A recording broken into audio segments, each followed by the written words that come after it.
Chapter 1942. In that instant, all the young ladies felt a sense of crisis bursting out from the bottom of their hearts. Even Origami, who was charging straight at Dark Scorpion, slowed down significantly.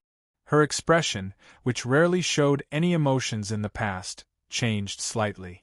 Just as Origami was hesitating if he should abandon charge, a petite figure suddenly appeared in front of Origami, riding on a gigantic rabbit plushie. It was none other than Yoshino and the angel, who had transformed into Yoshino, the Sadkiel puppet. Defense. Leave it to me. Yoshino inserted her hand into the back of Yoshino, who had transformed into the Sadkiel puppet, as though inserting her hand into an electric wire. A rare look of determination appeared on her delicate, adorable face. Attack. I'll leave it to you, Miss Origami.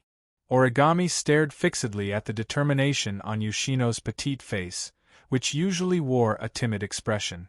She didn't say a word, but the thruster engine on her back was suddenly activated to the maximum power, transforming her into a stream of light that flashed across the sky and shot toward Dark Scorpion. Looking at the scene of Origami dashing toward him, Dark Scorpion let out a snort of laughter as though he couldn't care less. Meanwhile, the distorted space around them fluctuated more violently. As Dark Scorpion spread open his palm and pointed his fingers at Origami, an unusually viscous black mist surged out of the distorted space, swirled slightly, and coalesced into a strange, black ghost claw. In a whoosh sound, the ghost claw streaked across the void and arrived before Origami in a flash. Facing this sudden, swift attack, Origami's expression changed slightly again. However, she didn't choose to retreat. Instead, she turned stern and the thruster on her back increased its thrust. Instead of retreating, she charged forward.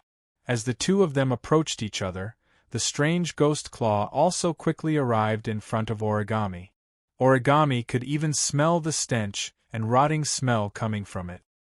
He believed that in the next second, this terrifying and strange ghost claw would land on Origami's body. At the critical moment, Yoshino finally moved. Sadkiel. The huge rabbit plushie's eyes glinted in a scarlet glint. It lifted its head, and a white beam of light containing an extremely cold temperature blasted out of its mouth. Wherever it passed, the moisture in the air instantly turned into ice particles that fell to the ground. The white beam of light containing an extremely cold temperature flashed across the sky, appearing in front of Origami before the ghost claw that attacked her. It stuck between her and the ghost claw, came to a halt and exploded abruptly. Boom! The white light turned into a cold mist amidst the explosion. In the mist, snowflake-like ice crystals appeared out of thin air and combined together to form a huge hexagonal ice crystal. The ghostly claw landed heavily on the ice crystal, causing a burst of ice shards and sparks. Before the collision between the two could form a barrier, the ice crystal suddenly changed its direction and tilted slightly to the side. The ghost claw collided with the ice crystal in a violent friction. Following the direction of the ice crystal, the ghost claw also changed its direction. It skimmed across the air and shot into the distance, disappearing from sight. At that moment, the ice crystal shattered on its own as though it had completed its mission. Origami rushed to the back of the ice crystal, shuttled through the shattered ice crystal, and continued to charge at Xieming without slowing down. Xieming narrowed his eyes and let out a sneer. He swung his arm and like a cannon, the distorted space erupted with a black radiance that coalesced into a pitch-black beast claw that was even larger than the ghost claw from before. Like a fishing net, the beast claw brought about a strong, corrosive wind that enveloped Origami. Hiya! Facing this attack that was even more ferocious than before, just as Origami was about to react, a delicate shout accompanied by a figure appeared at the side of the huge beast claw. It was none other than Toka, who wielded the spike-shaped sword. Sandalphon! He raised his hand, and with a move, the angel, named Sandalphon, slashed down heavily. With the support of its owner's strength and spiritual power, it was like a flash of sword light that landed on the giant beast's claw. Clang! Amidst the loud sound like the ringing of a bell, the shockwave also erupted. The huge beast claw was heavily smashed away by the huge sword, deviating from its trajectory. Following the path of the previous ghost claw, it also shot into the distance, disappearing from the scene. 10 incense was also sent flying by the terrifying rebounding force. She only managed to stabilize herself after drawing a long air wave in the air. Her arm that was holding the sword was faintly numb. So painful. 10 Fragrance's hand that was holding the sword was constantly trembling. Traces of pain also appeared on her beautiful face. Clearly, the reaction force was extremely great. If it were an ordinary person who suffered such an attack, the web between their thumb and forefinger would have split open, right? Xieming's expression gradually turned impatient as his attacks were blocked again and again. It was as though he didn't want to continue playing anymore. Gazing at Origami, who was charging toward him, he leaned forward slowly like a wild beast about to pounce on its prey. I don't have time to play with you guys who I don't know what kind of creatures you are. Dark Scorpion stared intently at the Origami as he spoke. With a sudden movement, he disappeared on the spot. I'll get rid of you first. Xieming's voice was still reverberating through the air when a claw-shaped hand appeared beside Origami without any warning. It was aimed directly at Origami's throat, and it squeezed mercilessly toward her. It was clearly a very ordinary hand. There were no traces of combat aura or mana on it. It gave off a very ordinary feeling. However, Origami did not dare to be careless when she felt the strong wind coming from beside her. Zafkiel, bullet of 7 Zayin. Bang! Swish! Almost at the same time, a shout, a gunshot, and a sound of something breaking through the air sounded in everyone's ears. At the same time, a pitch-black bullet formed entirely from spiritual energy streaked across the air and reached the claw that was pinching Origami's throat at lightning speed. Before it came into contact with the claw, it turned into a transparent pitch-black light barrier that enveloped the claw and its owner. Xieming seemed to realize that the pitch-black bullet wasn't an ordinary attack. But when he tried to retreat, the transparent pitch-black light barrier had already enveloped him. In an instant, everything enveloped by the transparent pitch-black light barrier, including the space around Xieming, came to a standstill. No, it wasn't that everything came to a standstill, but that the flow of time in everything came to a complete halt. In the state of time standstill, even a powerful pseudo-demigod like Xieming couldn't resist time itself. He was completely frozen in the transparent pitch-black light barrier formed by the bullet of 7. Not to mention moving, he couldn't even operate his consciousness. Zafkiel, bullet of 7. Kwang San's voice once again reverberated in the air, and the sound of gunfire once again rang out in this space. Immediately, the pitch-black bullet pierced through the air and directly hit Origami's body, causing Origami's dark blue eyes to flash with a bright light. The effect of Kurumi's bullet of 7 was to accelerate the flow of time. While the bullet of 7 was in effect, Origami's time would flow faster. In this case, be it her movement speed or attack speed, there would be a substantial increase. Without hesitation, Origami turned the heavy cannon in her hand and aimed it at Xieming, who was frozen in the torrent of time. Buzz! The heavy cannon in her hand twisted abruptly. A laser blade protruded from the front end, vibrating repeatedly and letting out an ear-piercing buzzing sound. Chi! Under the effect of Aleph, Origami did not hesitate to swing the heavy cannon with a laser blade in her hand. In a flash of sharp sword light, she heavily slashed the frozen body of Dark Scorpion. Splurt! Amidst the tearing sound, crimson blood spilled from midair, splattering onto the ruins of the Baruba Empire's royal city below. A small rain of blood fell to the ground, forming a small pool of blood. R 1152. Chapter 1943. Heaven and earth seemed to have fallen silent at that moment. Kotori, Kurumi, Toka, Mikoto, Yoshino, and the other young ladies gazed at the scene in midair. Their expressions froze. Origami wielded the heavy cannon that had transformed into a laser lightsaber. Drops of blood trickled down the blade of the laser lightsaber, but she ignored them completely. Instead, she stared ahead with a grave expression. There, Xieming lowered his head, extended his arm, and grasped the vibrating laser lightsaber's blade. Ignoring the blood flowing from his hand, he lifted his head slowly, revealing a pair of calm, repressed eyes before the group of young ladies. However, what was even more depressing were the words that came out of Xieming's mouth in the next second. "All of you are dead meat." When these words reached the ears of the group of young girls, their hearts fiercely trembled. Swish! At the next moment, a dark shadow launched a sneak attack and lashed at Origami's back. It was Xieming's barbed tail. Origami's pupils shrunk. The thruster engine on her back vibrated abruptly, propelling her backward. While retreating, she brandished the laser lightsaber in her hand and slashed at the dark shadow that lashed at her. Clang! The loud sound of steel colliding with steel echoed in the sky. The laser lightsaber in Origami's hand slashed at Xieming's tail. But it was a pity that Origami had used all her strength. The seemingly ferocious attack only caused a collision sound, causing the ferocious barbed tail to pause for a moment. Immediately after, the latter's momentum did not decrease but instead increased. Its speed abruptly increased by 2 to 3 levels. In a flash, it whipped toward Origami's chest. Even though Origami's reaction speed was one of the best among the group of young ladies, she couldn't dodge the attack that was 2 to 3 times faster. All she could do was to hold the laser lightsaber horizontally before her. Clang! Xieming's tail landed heavily on the laser lightsaber.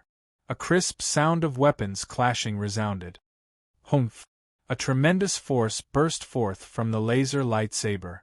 Origami felt as though a heavy mountain had smashed into her. She let out a muffled groan. Her hand that held the lightsaber let out a subtle cracking sound as though her bones were being crushed. Kacha then! The laser lightsaber in Origami's hand made a sound. Origami's heart skipped a beat. She hurriedly activated the thruster engine. She retreated to a distance away from Xieming and swept a glance at the laser lightsaber in her hand. On it, shockingly, there was already a crack in it. Origami couldn't help but be astonished. Although the weapon in Origami's hand was not an armament, it was the most advanced equipment developed by the Dem Company in the Date Battle world. Even the weapon of the world's strongest magician, Irene, was only at the same level as the one in Origami's hand. In terms of strength, it was definitely comparable to a gold armament. Now, the enemy's casual attack had caused a crack to appear on a gold armament. Although the crack wasn't very big, it was still quite shocking for an Origami. Swish! While Origami was still in shock, a sharp sound of something tearing through the air echoed. Along with a strong gust of wind, it rushed toward her. After that, Xieming's cold and ghastly face was imprinted into Origami's eyes. Die! Xieming uttered those words lightly, followed by a light punch. Under Origami's gaze, the punch landed on her chest. Tori, willful field, activate!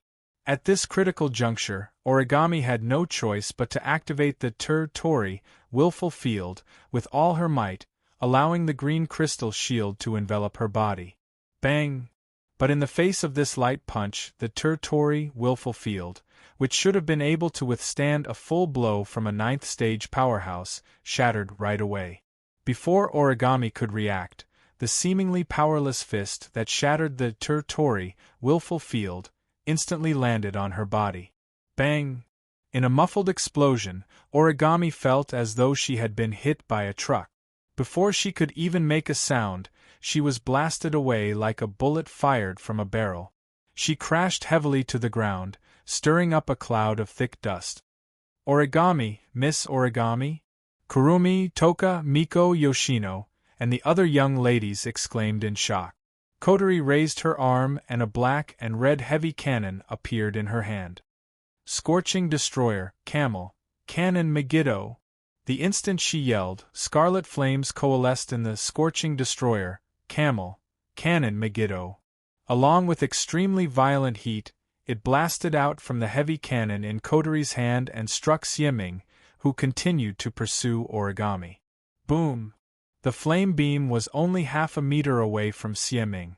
Before it landed on him, it exploded like a sudden clap of thunder, erupting in a deafening explosion. A terrifying wave of flames swept out in midair. The scorching temperature distorted the surrounding air, and even the ground trembled violently as though affected by it. However, Kotori didn't relax in the slightest. Even though the Scorching Destroyer, Camel, Cannon Megiddo, could be said to be Kotori's strongest attack, it was impossible for her to kill Xieming by herself even if she used her strongest attack. Not only that, but Kotori also suspected that her attack couldn't even inflict any injuries on Xieming. And as it turned out, Kotori's prediction wasn't wrong. Amidst the torrential wave of flames, a figure with a pair of wings on his back and a scorpion-like barb stepped out of the air slowly. Needless to say, it was Xieming. Xieming wasn't injured at all under the full-force attack of the Scorching Destroyer Ghost, Camel, Cannon Megiddo. However, his animal skin clothes had become tattered. There were scorch marks everywhere, and smoke was rising from them. He looked a little battered. It was apparent that even though the might of the Scorching Destroyer, Camel, Cannon Megiddo, wasn't enough to injure Xieming, it was still beyond his expectations and left him in a tough spot. "It seems like I've underestimated you." Xieming fixed his gaze on the group of young ladies, and a murderous glint flashed in his eyes. "Even though I don't know what kind of beings you are exactly, you're able to use your mere strength of the 9th stage to put me in such a miserable state. Ladies, let me give you some praise for this." Despite his words, there wasn't a trace of praise on Xieming's face. There was no anger in his eyes. Instead, they were filled with coldness. Waves of black mist-like gas rolled around his body as his aura grew stronger and stronger. It didn't take long for him to break through the 9th stage and reach the peak. It was only at this moment that Xieming finally became serious. Kotori, Kurumi, Toka, Mikoto, Yoshino, and the other young ladies' eyes flickered as they sensed the powerful aura from Xieming's body. Their expressions flickered with uncertainty. So strong. Toka clutched the sandalphon tightly. Although her dreamy eyes wavered, she still looked at Xieming with determination. "He's really strong, oui. Mikoto's voice was filled with apprehension. "Can we really defeat that monster? Miss Origami? Miss Origami?" A trace of worry appeared on Yoshino's face. "Miss Origami, are you all right? Miss Origami?" "Kotori." Kurumi gripped a matchlock gun of different lengths in one hand.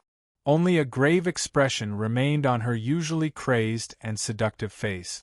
"Think of something. We can't win in a head-on battle." Kotori's eyes seemed to be burning with flames.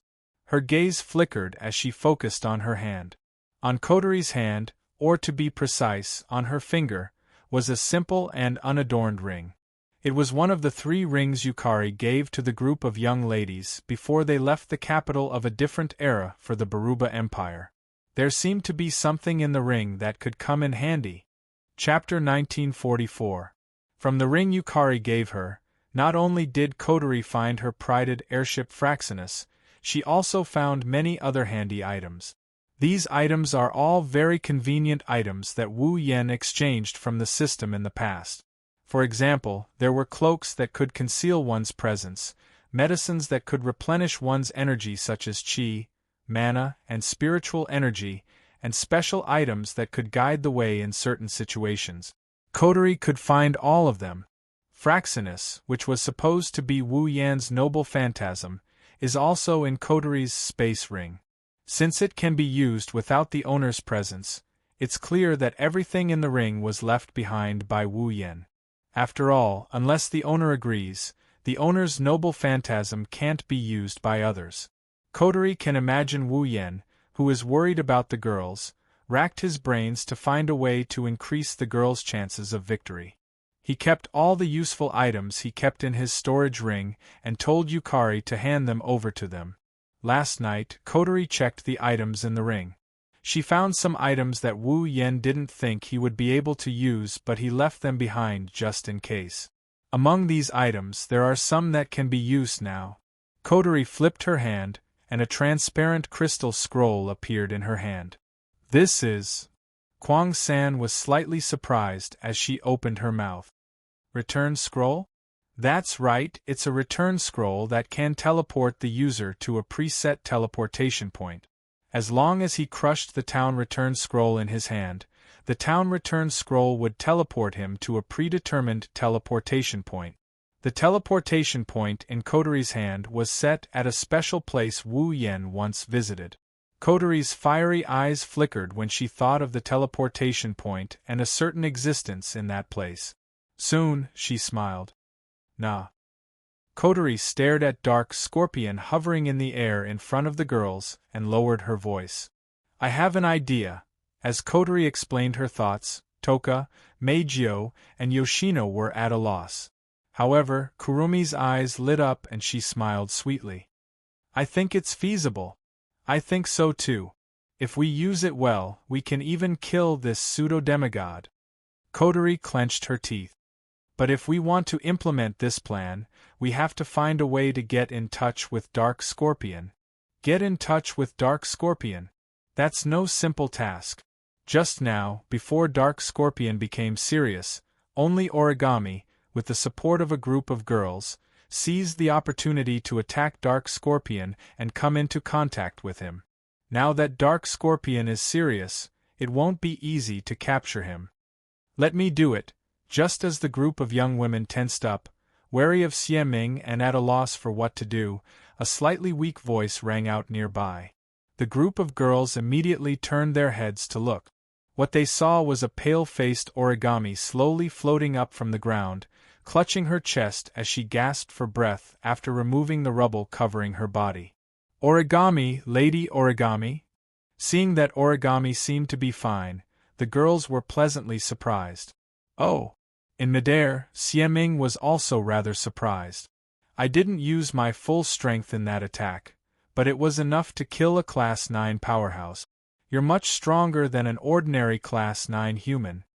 Origami ignored Xie Ming's words of praise and mockery. Her blue eyes looked at Xie Ming without any ripples as she said this. I am still too weak. Xie Ming wasn't the only one who was stunned. Even the group of young women was stunned by his words. Once upon a time, I thought that the only thing left in my life was hatred. In order to obtain enough power for revenge, I gave up everything. When I woke up, I realized that I had wasted my life on meaningless things. Origami seemed to be talking to herself as she spoke indifferently. Once upon a time, I also thought that I was saved. In order to repay the debt of gratitude, I once again gave my everything to that person. I no longer blindly pursued power. But now I have once again awakened to the fact that if I don't have enough power, I don't even have the qualifications to give my life to that person. After saying that, Origami tossed away the expensive heavy cannon in her hand without any hesitation and cast her stern gaze towards Xie Ming.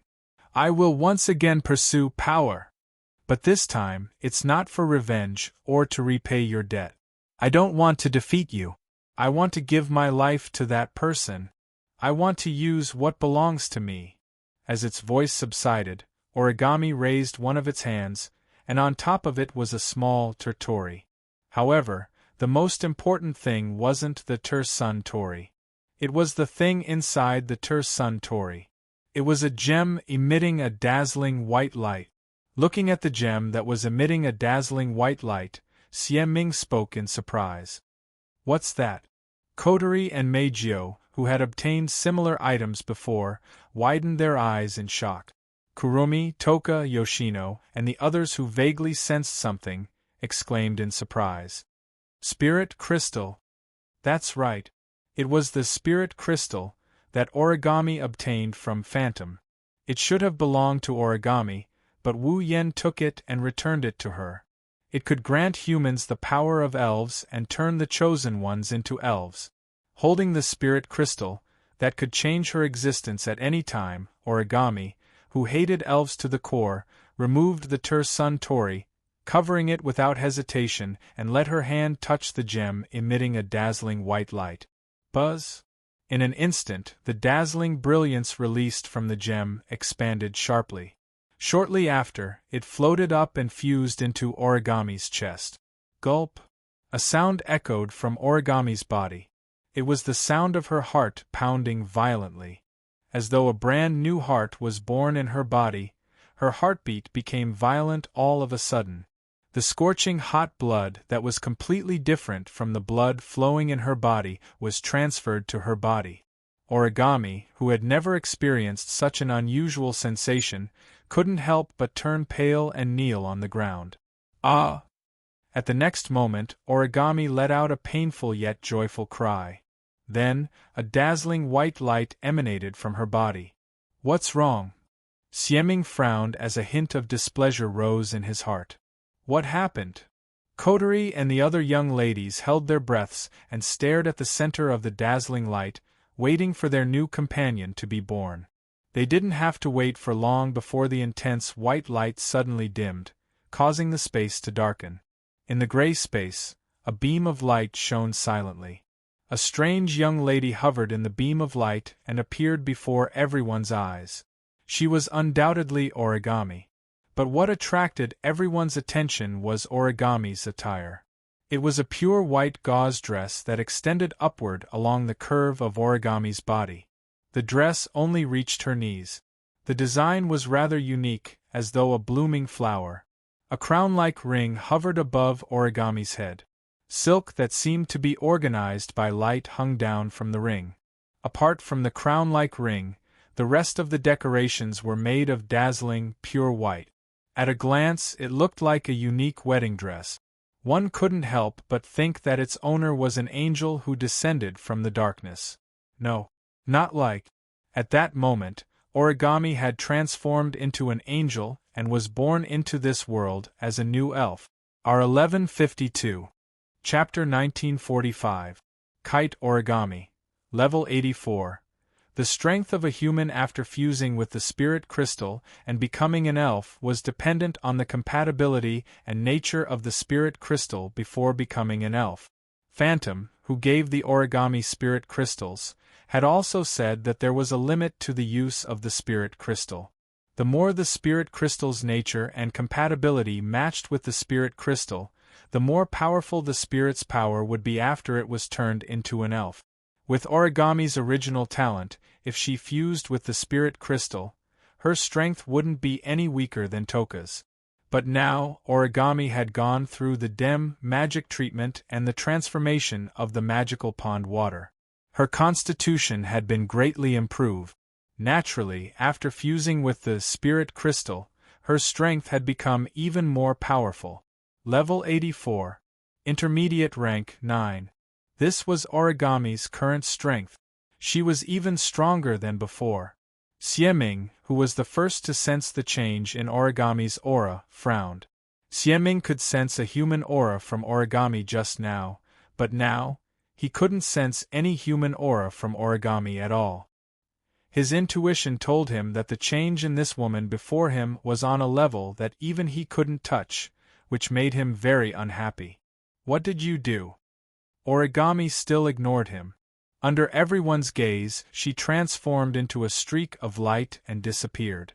When she reappeared, she was already in front of Kotori, Kurumi, Toka, Mikoto, Yoshino, and the other girls. She lifted her head and looked straight at Xieming. I'll hold him back. Upon hearing that, the girls didn't have the time to express their thoughts about Origami's sudden spirit transformation. Can you do it? Kotori asked solemnly. Even if you're in spirit form, it's too dangerous to face a pseudo-demigod. No problem, Origami said calmly. It's fine if it's for a short time.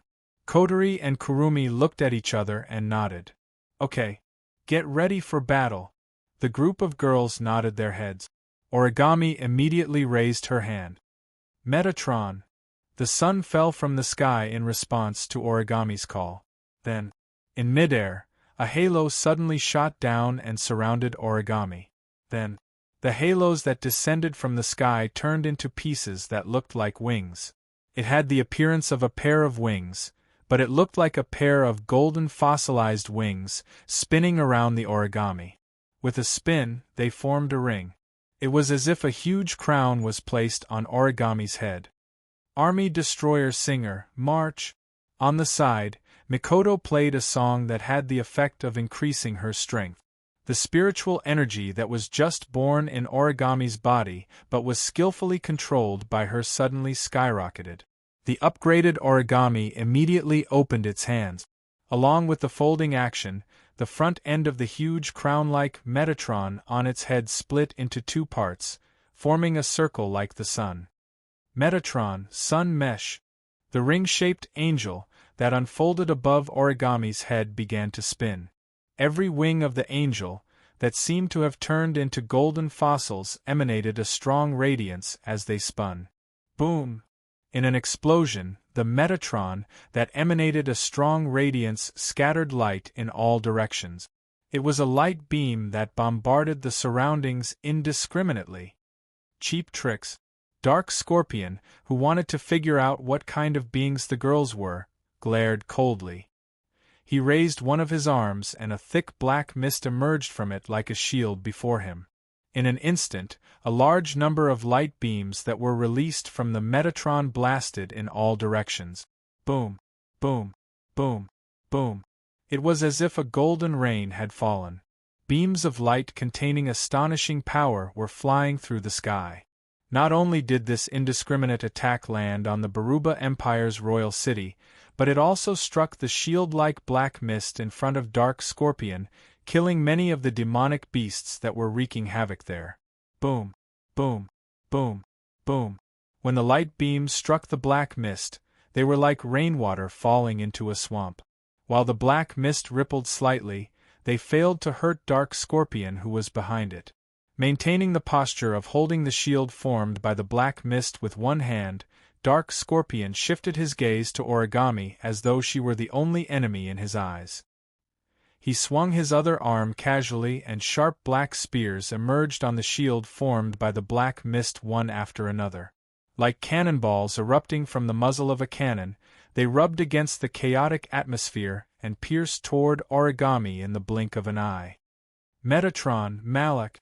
However, before the sharp black spears touched Origami, the pieces of Metatron that were spinning above Origami's head suddenly paused. Then, like a whirlwind, they spun in the opposite direction and gathered to form a pair of huge wings that hovered behind Origami. This way, together with Origami's spiritual equipment, she looked like an angel in a wedding dress.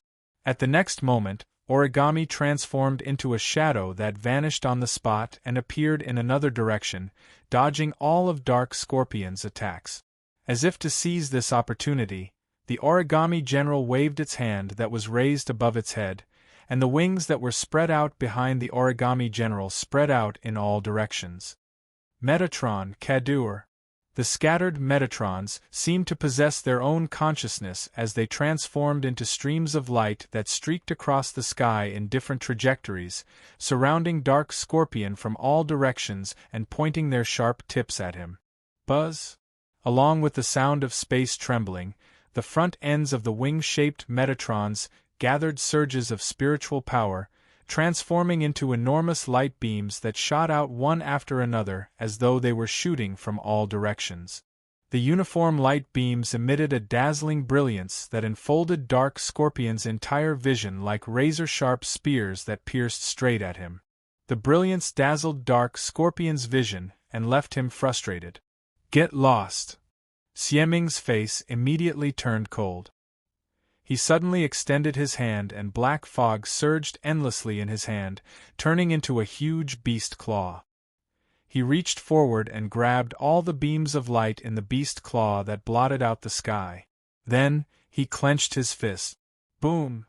All of the enormous light beams released by the Metatron exploded in a loud, muffled explosion under the grip of the enormous beast claw. Is that all? Then just surrender obediently. Dark Scorpion's expression was completely frosty. It was apparent that the fact that he hadn't been able to take down this group of beings, who were like ants in his eyes for a long time, had worn away his remaining patience. Don't worry. I won't kill you before I figure out who exactly you are. As soon as Dark Scorpion finished his sentence, he stomped his feet in the air and walked toward Origami, step by step. As he moved, an overwhelming black mist surged out of his body and coiled around him. The pressure emanating from his body made the spiritual energy in Origami's body flow somewhat sluggish. At that moment, Army Destroyer Singer, Rondo. In the sky, a violent sound wave descended abruptly like a storm descending from the heavens, smashing into Dark Scorpion's body. Boom! Caught off guard, Dark Scorpion was struck squarely by the violent sound wave. He plummeted from the impact and landed heavily on the ground, cracking it along his feet. Buzz! At the same time, a black shadow expanded on the ground where Dark Scorpion stood. One after another, pale hands emerged from the shadow and wrapped around Dark Scorpion. Got you! Chapter 1946. Got you! Along with this voice, the main bodies of the pale arms wrapped around Xieming's body slowly emerged from the black shadow that expanded from the ground. They were young girls wearing black and red Gothic princess dresses. They had long and short ponytails and had red and gold eyes. Their gold eyes were in the shape of a clock, and their faces were filled with both joy and ferocity. These girls looked exactly the same. Even their expressions were exactly the same. Naturally, they were all Kurong 3. To be exact, they were clones of Curtains who used the Bullet of 8 to recreate themselves in the past timeline.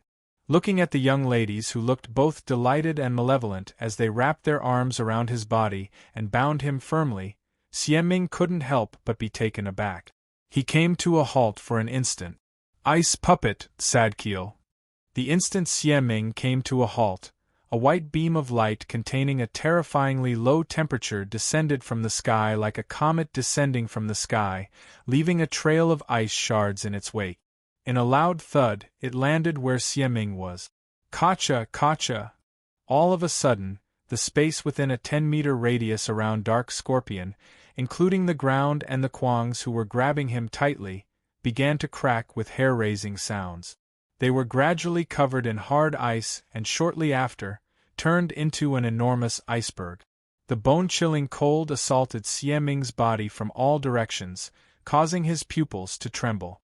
Rolling black mist surged out of his body like heat waves, rampaging inside the iceberg. Rumble! Judging from how fast it was cracking, in less than 10 seconds, the 10-meter-tall iceberg would collapse under Dark Scorpion's violent struggle. However, these 10 seconds were enough for the group of young ladies to do a lot of things. Zafkiel, Bullet of 7 Zayin. Accompanied by the sound of a gunshot, a pitch-black bullet that could stop the flow of time streaked across space. In the sharp sound of breaking the air, it landed on the trembling ground, on the iceberg that was cracking continuously. With the point of impact as the center, a transparent pitch-black light barrier suddenly fluctuated, enveloping the entire iceberg that was cracking. For a moment, regardless of whether it was the iceberg that was cracking, the black fog that was surging, or the struggling Dark Scorpion, all of them stopped moving under the cover of the transparent pitch-black light. Dark Scorpion didn't have any means to deal with Kwang San's time ability. For Dark Scorpion, what he needed to be wary of was Kwang San's ability, not to mention that he had suffered a loss because of it before. Therefore, no matter how powerful Violent 3's ability was, it would take time to fire a bullet, and even more time to hit Dark Scorpion. This time was enough for Dark Scorpion to dodge Kwang San's bullet when he was on guard. However, being frozen by the low temperature of the Tsadkiel, and caught by Kwang San's doppelganger, even Dark Scorpion couldn't dodge in time. He could only be frozen in the torrent of time by the Bullet of 7. Now! Kwang San hurriedly shouted. Miss Meijio! Got it. Meijio's fingers seemed to turn into phantoms in the space in front of her, sliding across the light keyboard unfolding in front of her. Army Destroyer Singer, March! With Army Destroyer Singer as the center, the materialized sound wave reverberated in the surroundings, contracted, and surged forward. In the next moment, the sound wave rippled through the bodies of Tohiro and Origami as if it was absorbed and drilled into their bodies. In an instant, Tohiro and Origami's aura expanded wildly. The spiritual powers in their bodies turned into steam-like airflows that rolled violently. Upon sensing the surge of spiritual powers in her body, Tohiro puffed out her chest, lifted her foot, and knocked the ground heavily with her heel. Bam! The ground behind Tohiro trembled violently, exploded, and bulged upward. Then, a huge golden throne that was far taller than Tohiro emerged. Bam! There was another explosion, but this time it wasn't the ground that exploded. Instead, it was the huge throne that stood behind 10 incense that exploded into countless small pieces. Like paper scraps that were swept up in a storm, they circled around and gathered on the huge sword in 10 incense's hand. When all the fragments of the throne gathered on Tohiro's sandalphon, a huge, ferocious-looking sword that was more than 10 meters long appeared in her hand. At the same time, Origami waved her hand and the Metatron that hovered around her also gathered in a whistling sound. It hovered above Origami's head and transformed back into its original shape of a crown. Shortly after, Origami spread out her hand and the Metatron that had transformed into a crown spun in its entirety, heading toward Dark Scorpion. It looked like a huge cannon muzzle. Immediately after, pitch-black light particles condensed on the greatsword in 10 Fragrance's hand, turning into a black stream of air that began to wander along the greatsword's body. The crown on Origami's head also bloomed with light. Strands of light gathered inside the crown, making the light more and more resplendent. Sandalphon, the last sword, Halvan Helaf, Metatron, cannon crown, half Helav. The shouts of the 2 elf young ladies overlapped, reverberating between heaven and earth. Pitch black and pure white light flickered in this world. Clang! In a crisp sword hum, Tohiro slashed down with her final sword, half Helav, dragging a huge spiritual energy sword wave. Like a crescent moon flashing across space, the sword wave tore through the ground and space and swept forward. Boom! At the same time, the Metatron above Origami's head flashed with a strong light.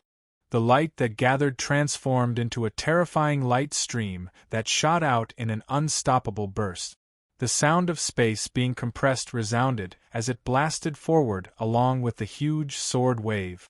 Under the illumination of the pitch-black and pure white light, the pitch-black sword wave and pure white light beam landed ruthlessly on the iceberg that was frozen in the torrent of time. Boom! An earth-shattering explosion reverberated throughout the desert of the Baruba Empire. Violent shockwaves swept out in all directions like a whirlwind, stirring up clouds of sand and dust that filled the sky. Ah! Under Jaffar's command, the Baruba soldiers who were retreating in an orderly manner screamed in agony when they were hit by the sudden shockwave. They fell to the ground in all directions, and their bodies, which were already in bad shape, worsened even further. The magical beasts wreaking havoc in the Baruba Empire's royal city were in an even more miserable state. Some of them were directly smashed to pieces by the shockwaves, while others were swept out of the city and blown away in all directions, disappearing without a trace. This time, the already dilapidated royal city was completely crushed in the long river of history. One could vaguely see that the majestic royal city in the middle of the 2 majestic mountain ranges was no more. All that was left was a huge pit standing in the middle of the mountain range. Bast *RD. Amidst the sand and dust that filled the sky in the pit, Xieming, whose body was emitting light smoke and covered in tiny wounds from head to toe, retreated with a furious expression and flew into the sky. Looking at the countless tiny wounds on his body, his eyes glinted in a vicious glint. It was apparent that Xieming didn't expect himself to be injured. To be injured by a bunch of ants. I will make sure you die a graveless death. Xieming bellowed, but he didn't notice that a figure had been waiting for him on the path he retreated. The figure extended a hand and placed it on Xieming's shoulder. I've caught you this time. Chapter 1947. The hand that suddenly appeared on Xieming's shoulder caused his withdrawing body to violently pause. His pupils shrunk as he turned his head with all his might and looked behind him. The first thing that entered Xieming's eyes was a smear of scarlet. It was the color of the blazing flames, and also the color of the pupils of the spirit who controlled the flames. Like a fairy who had fallen into the mortal world, Kotori appeared behind Xieming unknowingly with a feather coat hanging over her slender shoulders. She wore a white kimono with burning sleeves and stepped on flames beneath her feet. Her delicate, pretty face with a malicious smile was revealed to Xieming. No, to be more precise, Kotori didn't appear behind Dark Scorpion without anyone noticing. Instead, the Misaka sisters who were on standby in Fraxinus had calculated Dark Scorpion's escape route with their outstanding computational ability and the precision instruments in the command room. She was waiting for Dark Scorpion to walk right into her trap. Earlier, Kurumi, Toka, Origami, Meijio, and Shiba launched their all-out attack to attract Xieming's attention. Not only did they make him overlook Kotori's presence, but they also lured him to Kotori's escape route. Before Dark Scorpion could react, Kotori placed one hand on Dark Scorpion's shoulder and held a translucent return scroll in her other hand.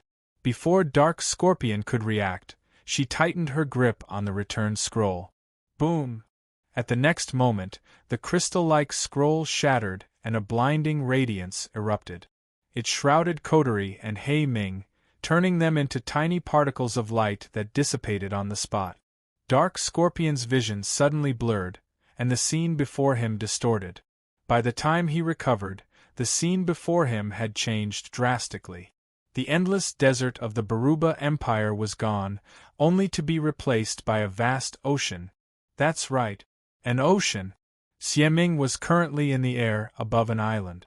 There was a city on the island. It was a rather ancient city. The buildings in this city were not as Western as the ones in the Ailu Empire, nor were they as Western as the ones in the Baruba Empire. Because they were built in the desert. There was a strong aura of a prostitute, and there was a hint of vicissitudes in it. In the city, all the buildings were made of red and white marble, giving people a sense of holiness. Some of the larger buildings still had the appearance of a castle. It was like a gathering place of the ancient Western European aristocrat.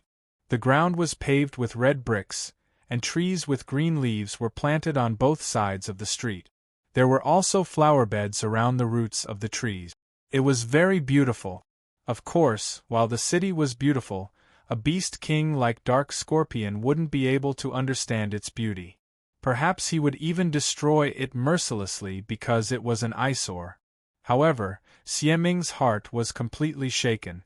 He couldn't extricate himself and didn't have the mood to care about the city at all. It was because there was a tree in the center of the city, or rather, in the center of the island. It was a giant tree that could barely be described as a sky-high tree. The canopy of the giant tree was at least 10 kilometers in diameter, completely covering half of the city on the island. The leaves were extremely dense, making it difficult for sunlight to pass through them. The vast canopy of the tree was enough to cover the sky and cover the sun. But that wasn't the most important thing. Most importantly, there was an extremely ancient and ethereal aura emanating from the giant tree. It made Xieming, who had reached the pseudo-demigod level, feel a strong sense of danger. His intuition told him that if he didn't leave the island now, there would only be one outcome for him: death. He'd be killed by the giant tree in front of him. This intuition made Dark Scorpion's first thought to be absurd. It was just a tree. How could it kill him? Could it be that the tree would move and attack him? Because of this thought, Xieming lost his last chance to escape. If the members of the royal families of the three empires were here, they would definitely recognize this island. This island was the Emperor Island. The giant tree standing in the middle of Emperor Island was naturally the guardian tree. It was a level, 98 guardian tree that was infused with the divine powers of the three deities and possessed earth-shattering power. As the true guardian of the land of gods, the guardian tree's duty was to expel anyone other than the three empires' royalty who wanted to enter Emperor Island. It also prevented outsiders from entering the land of gods, guarded the land of gods, and stopped the guardians from leaving Emperor Island. And now, Xieming appeared above Emperor Island silently. To the guardian tree, which had gained sentience but didn't have high spiritual intelligence, what was this? Invasion. Therefore, the guardian tree, which only moved when the spatial channel to the land of gods was opened every 10 years, finally let out a bellow like a king whose territory was invaded while Xieming was still in shock. Buzz! Almost in the blink of an eye, the guardian tree emanated a rich green radiance all over.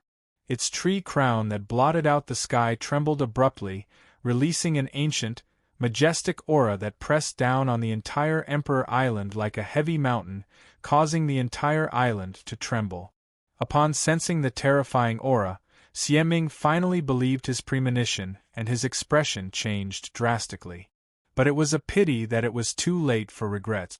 Buzz! The guardian tree's tree crown trembled again. The rich green radiance hovering above it coalesced into a beam of light that shot out and swept towards Xieming. The beam of light did not pose any threat. It did not even cause the slightest sound. It was like a beam of light that had shot out from a lighthouse, silently passing through space and shooting in Xieming's direction. However, it was precisely this soundless and harmless ray of light that caused Xieming's hairs to stand on end. His face was filled with shock as he frantically retreated backwards. However, as Xieming retreated, a scorching beam of fire suddenly shot over from behind him. The scorching heat caused the atmosphere to become chaotic. It shot through space and landed heavily on Xieming's back, where he had to pass through. Boom! Flames and waves of fire rose in midair above the Emperor Island, dyeing a corner of the sky scarlet. Ah! Xieming, who was focused on dodging the guardian tree's attack, was caught off guard and took the blow. His entire back was scorched black. He let out a blood-curdling shriek, and in the explosion of flames and waves of fire, his retreating figure was pushed forward instead. In an instant, the beam of light that flew over silently met Xieming head-on, enveloping him and stopping him in his tracks as though he were frozen in space. Swish! Along with a sharp whistle, an afterimage flitted across the sky like a whip, lashing out at the frozen Xieming. It was a tree root. It was a root that extended from the guardian tree. The ordinary-looking tree root was accompanied by a sharp whistling sound. It was accompanied by a violent force and ferocious force as it viciously whipped Xieming from top to bottom. No! Xieming could only let out a desperate roar before the tree root, which had turned into an afterimage, landed on his body. Boom! With a muffled sound, Xieming, who was frozen in the air, was struck by the huge root. His entire body exploded into a large blob of blood, creating a rain of blood that fell towards the royal capital below. This pseudo-demigod beast king, who had the fate of the entire Baruba Empire in his hands and had planned to kill everyone in the Baruba Empire, was reduced to ashes in less than 10 seconds under the attack of the level 98 Guardian Divine Tree. Not even a corpse was left behind. Looking at this scene, Kotori, who was equipped with a black and red heavy cannon wrapped in flames, heaved a sigh of relief. But her body tensed up, and she flipped her hand, retrieved a teleportation scroll, and crushed it without hesitation. Boom! In the sound of the scroll shattering, Kotori turned into light particles and disappeared on the spot. Swish! A thick, sturdy tree root that was as sharp as a spear penetrated the spot where Kotori was standing. Shortly after, she realized that the enemy was no longer there and slowly shrunk back to the guardian tree. It was only at that moment that the guardians on the Emperor Island were alerted. The entire Emperor Island was in an uproar, announcing the end of this sudden invasion. Chapter 1948. Baruba Empire, Royal City. When Kotori teleported herself and Dark Scorpion back to the Emperor Island with a recall scroll, the shockwaves from Mika's Gabgel, March, Toka's Sandalphon, Final Sword, and Origami's Metatron, Artilif finally died down. After enduring the shockwaves from Mijio's and Origami's strongest attacks, the city guards who were retreating fell to the ground once again. Their bodies were piled with all sorts of rubble and stones as they wailed in agony. Roar, Aowo, Wu, the magical beast army led by Xie Ming didn't fare well either. In fact, they ended up in an even more tragic state than the city guards of the Baruba Empire.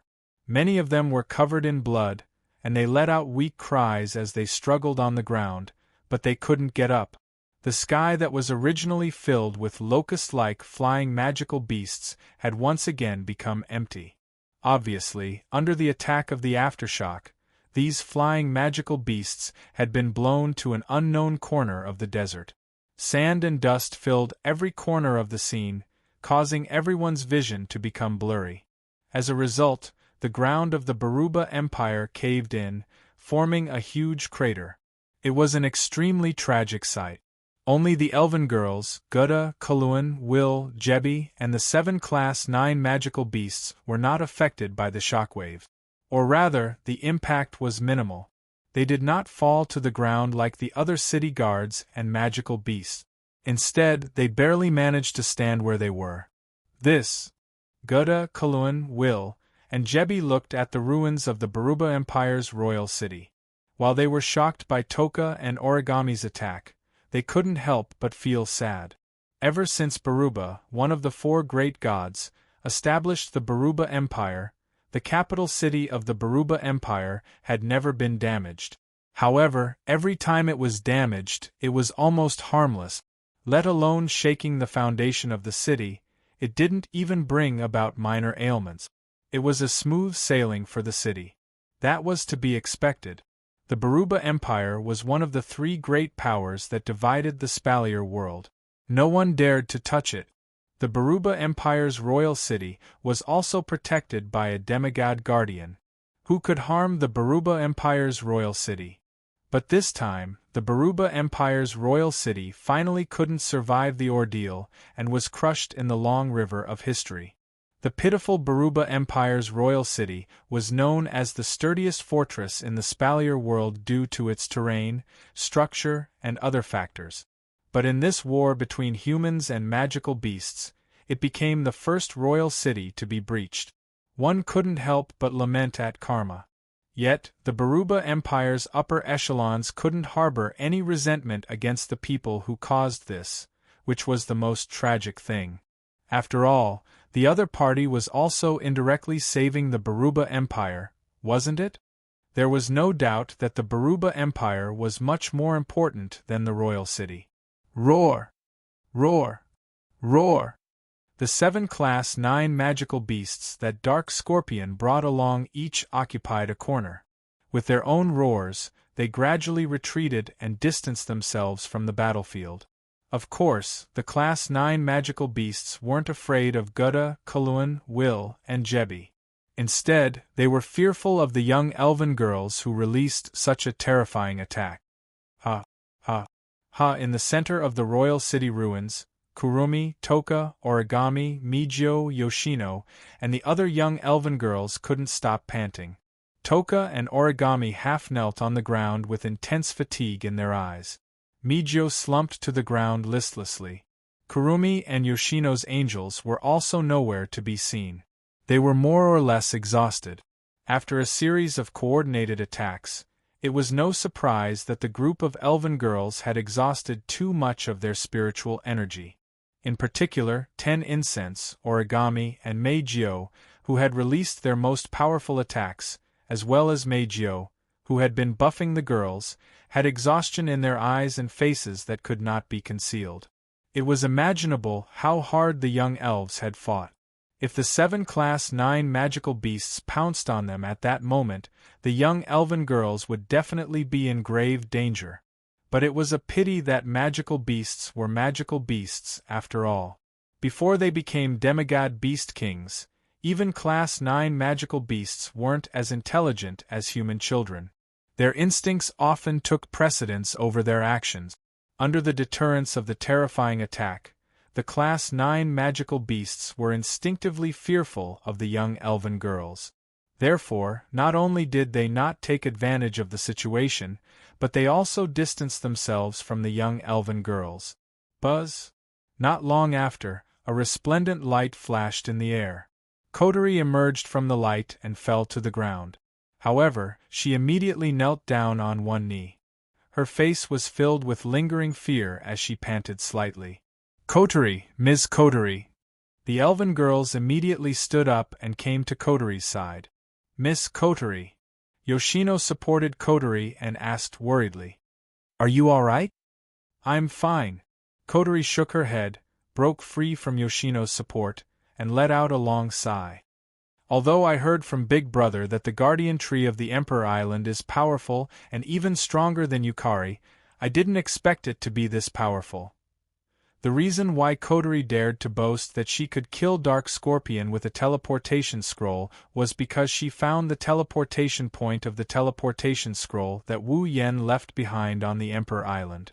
She recalled what Wu Yen said about the guardian tree when he returned from the Emperor Island and came up with the idea to make use of it. The guardian tree's duty was to protect the land of gods and prevent outsiders from entering the Emperor Island. It also prevented the guardian family members from leaving the Emperor Island without permission. Apart from the royal families of the three empires, any outsiders who invaded the Emperor Island would be struck by the guardian tree. On the other hand, Dark Scorpion wasn't a member of the three empires' royal families. His sudden appearance on Emperor Island would definitely trigger the guardian tree. With the guardian tree's level 98 strength, it would be a piece of cake for it to deal with a pseudo-demigod who hadn't even reached level 90. The guardian tree was indeed powerful. The pseudo-demigod Beast King, who was able to handle the young elven girl's attacks with ease, died in less than 3 moves. Although Kotori's interference was partly due to the fact that Kotori had obstructed Dark Scorpion, it was still enough to show how powerful the guardian tree was. The word invincible wasn't just for show. Fortunately, Kotori didn't let her guard down and used a teleportation scroll to leave as soon as she saw Dark Scorpion being dealt with. Otherwise, Kotori, who wasn't a member of the three empires' royal families, would have suffered the same fate as Dark Scorpion. At the very least, Kotori didn't think her Undying Phoenix's regenerative ability could save her from the guardian tree's attacks. "Where's the Beast King?" Kwang-san looked around. "Did the plan work?" "Yes." Kotori took a deep breath and stood up. "She told the elven girls. It worked. Dark Scorpion is dead." Hearing this, all the elven girls, including the kind-hearted four, heaved a sigh of relief and smiled joyfully. Even a faint smile appeared on Origami's face, making her look exceptionally beautiful. Kotori also smiled at the sight of the smiles on the elven girls' faces. She looked up at the sun hanging high in the sky and murmured to herself, "Let's go. Do you see it?" "Yes." The war between us, Behemoth Forest, capital of alternate generations. On the top floor of the Heart of Generations, Yukari watched the scene of Xie Ming being killed by the guardian tree and Kotori escaping from the Emperor Island. A smile appeared on her face as she raised her hand and made a slight stroke, opening up another rift. Then, a strange black light shot out from the crack. It was like a small animal that ran into a graveyard in a panic. Before it could react, Yukari grabbed it and covered it with a barrier. The second one. R1152. Chapter 1949.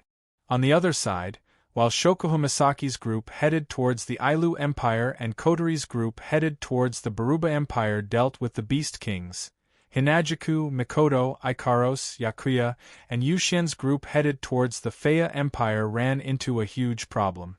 If the Spalier world were to be shown on a map, with the Behemoth Forest as the center, the Ailu Empire was to the southwest, the Baruba Empire was to the north, and the Feiya Empire was to the southeast.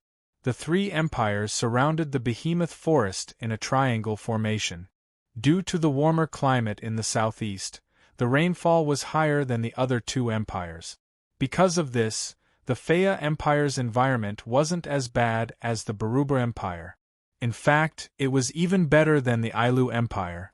One day after the girls split up from the supply town and headed to their respective empires, Kotori and the other elven girls finished off Dark Scorpion, who attacked the Baruba Empire. Hinajuku, Mikoto, Ikaros, Yakuya, and Yushien, who entered the Faya Empire, had yet to arrive at the Faya Empire's capital. The reason was simple. It was because he could no longer fly. That's right. They couldn't fly anymore. Ever since they entered the Faya Empire, Shoujo, Mikoto, Ikaros, Yakuya, and Yushien realized that they couldn't fly. Every time they tried to fly, a heavy pressure would press down on them from above. Everyone who was 5 meters above the ground would be pushed back down to 5 meters below the ground. That is to say, once Hinajuku, Mikoto, Ikaros, Yakuya, Yukaina, and the other girls are 5 meters above the ground, their bodies will be pulled back to 5 meters above the ground due to an unknown pressure, unable to fly any further. That was why Hinajuku, Mikoto, Ikaros, Yakuya, Yushien, and the rest of the girls who lost their ability to fly were still wandering around the borders of Faya Empire. They couldn't reach the Faya Empire's capital even after a long time. At this moment, Hinajuku, Mikoto, Ikaros, Yagiya, Yuhen, and the other girls were leading 5,000 Misaka sisters in one of the forests of Faya Empire. With great difficulty, he led the large group in an attempt to pass through this large forest. Shoujo, who was leading the group, suddenly stopped and looked up at the sky. Under the dark sky, a crescent moon was hanging in the sky all by itself. The cold moonlight shone down from the sky. The light illuminated the path in the forest so that the girls wouldn't be blinded. They couldn't see anything. Only now did Hinajuku realize that night had fallen. Wiping the sweat from her face, she turned to look at Mikoto, who was walking beside her. Mikoto, it's getting late. Let the sisters rest. Mikoto lifted her head and looked at the sky. She didn't want to stop and rest, but she thought about her sisters' bodies. Even though they were healed to the level of a normal person, they were only at the level of a normal person. Even if they had the help of the CR unit, their stamina should be pretty much exhausted right now. With that in mind, Mikoto nodded in agreement. Then let's rest. Under Hinajuku and Kotori's orders, the Misaka sisters spread out and skillfully took out their tents. Some of the Misaka sisters were responsible for setting them up, while the others went to gather some firewood and started a bonfire. Wisps of smoke rose from a corner of the forest as if they were camping. The faint bonfire danced lightly, bringing a trace of warmth and light to this silent and cold night. Beside the largest fire, Shoujo, Mikoto, Ikaros, Yakuya, Yushien, and the other girls sat around the fire, facing Wu Yen. Yi Juyao was fiddling with the flames of the bonfire with the branch in his hand. His mercury-like eyes were filled with displeasure. Seeing Yi Juyao like this, Shi Xian's eyes narrowed as if she knew what Yi Juyao was dissatisfied with. She tilted her head. Question, is Yakuya still angry? Isn't that obvious? She casually tossed the branch into the bonfire. Her delicate and cute face shone brightly under the illumination of the bonfire. She rested her chin on her palm and had an indignant look on her face. We are the hurricane witches, the fairies of the Bachiyu family. We were rejected by the sky. This is a great humiliation. As fairies with the ability to control the wind, the sky has always been Yakuya's and Yushien's domain. In the world of date battle, the two elven girls relied on their swift and violent movement range and speed to leave the troublesome est and dem in the dust every time they appeared, living a carefree life. Now, once Yi Jia and Shi Xian were 5 meters above the ground, they could no longer fly any higher. It was as if there was an invisible ceiling there. No matter how hard they tried, they could not fly up. How could Yi Jia, who had always regarded the sky as his domain, be happy? In fact, Shi Xian was also unhappy in his heart, but he didn't vent it out. Naturally, He could understand Yi Jushi's dissatisfaction. Not being able to fly has brought us a lot of trouble. Mikoto sighed. If we continue like this, when will we reach the Faya Empire's capital? If we keep going like this, we won't be able to reach Faya Empire's capital even after a few years. Shoujo said helplessly. That's why we have to find a city and see if we can take an airship to Faya Empire's capital. Otherwise, we'll be in big trouble. Mikoto nodded. She bit her nails and said in annoyance, Seriously, why can't we fly anymore? Didn't I give you a holy order? Yakuya crossed his arms and snorted. It's the sky that's rejecting us. Hinajuku and Mikoto looked at each other, then Hinajuku said with a hint of resentment in her voice, I say, Yakuya, can't you make it easier for us to understand? It means that Yakuya is saying that the authority to control the sky has been taken away by someone. Yuxian said with an expressionless and listless face. Someone is controlling the wind in the sky. Someone is controlling the wind in the sky? Both Hinajuku and Mikoto hesitated for a moment, then Mikoto said with uncertainty. You're saying that someone is controlling the wind in the sky so that we can't fly? I agree, agreed. Shisen nodded gently. She raised her hand and a small tornado appeared on it. Yakuya and Yuxian can feel that the wind in the sky has been taken away by someone else. That's why we can't fly. Other than Yakuya, Shoujo and Mikoto didn't know what she was talking about, but they could guess the gist of it. In other words, someone was interfering with the act of flying, turning the sky 5 meters above the ground into a complete forbidden zone. That was why everyone was unable to fly up into the sky. That's where the question comes. Who is interfering with other people's flight? Why are they interfering with other people's flight? What's the point of doing this? Since he dares to invade the territory of us, the 8 dancing spirits, he should be prepared to suffer the punishment of the heavenly spear. Yejushir clenched his fists and yelled in an excited manner. It just so happens that my divine power has evolved under the cleansing of the sacred water. Let me, the spirit of Bachi, Bachi-yaji, show you how foolish it is to trespass on my territory. Translate, Shisen said calmly. Due to the transformation of the magical water, Yakuya is eager to find someone to fight. That's why he's very excited. Yuxian. Yakuya glared at Yuxian in annoyance. He didn't care about his Chunibyu speech anymore.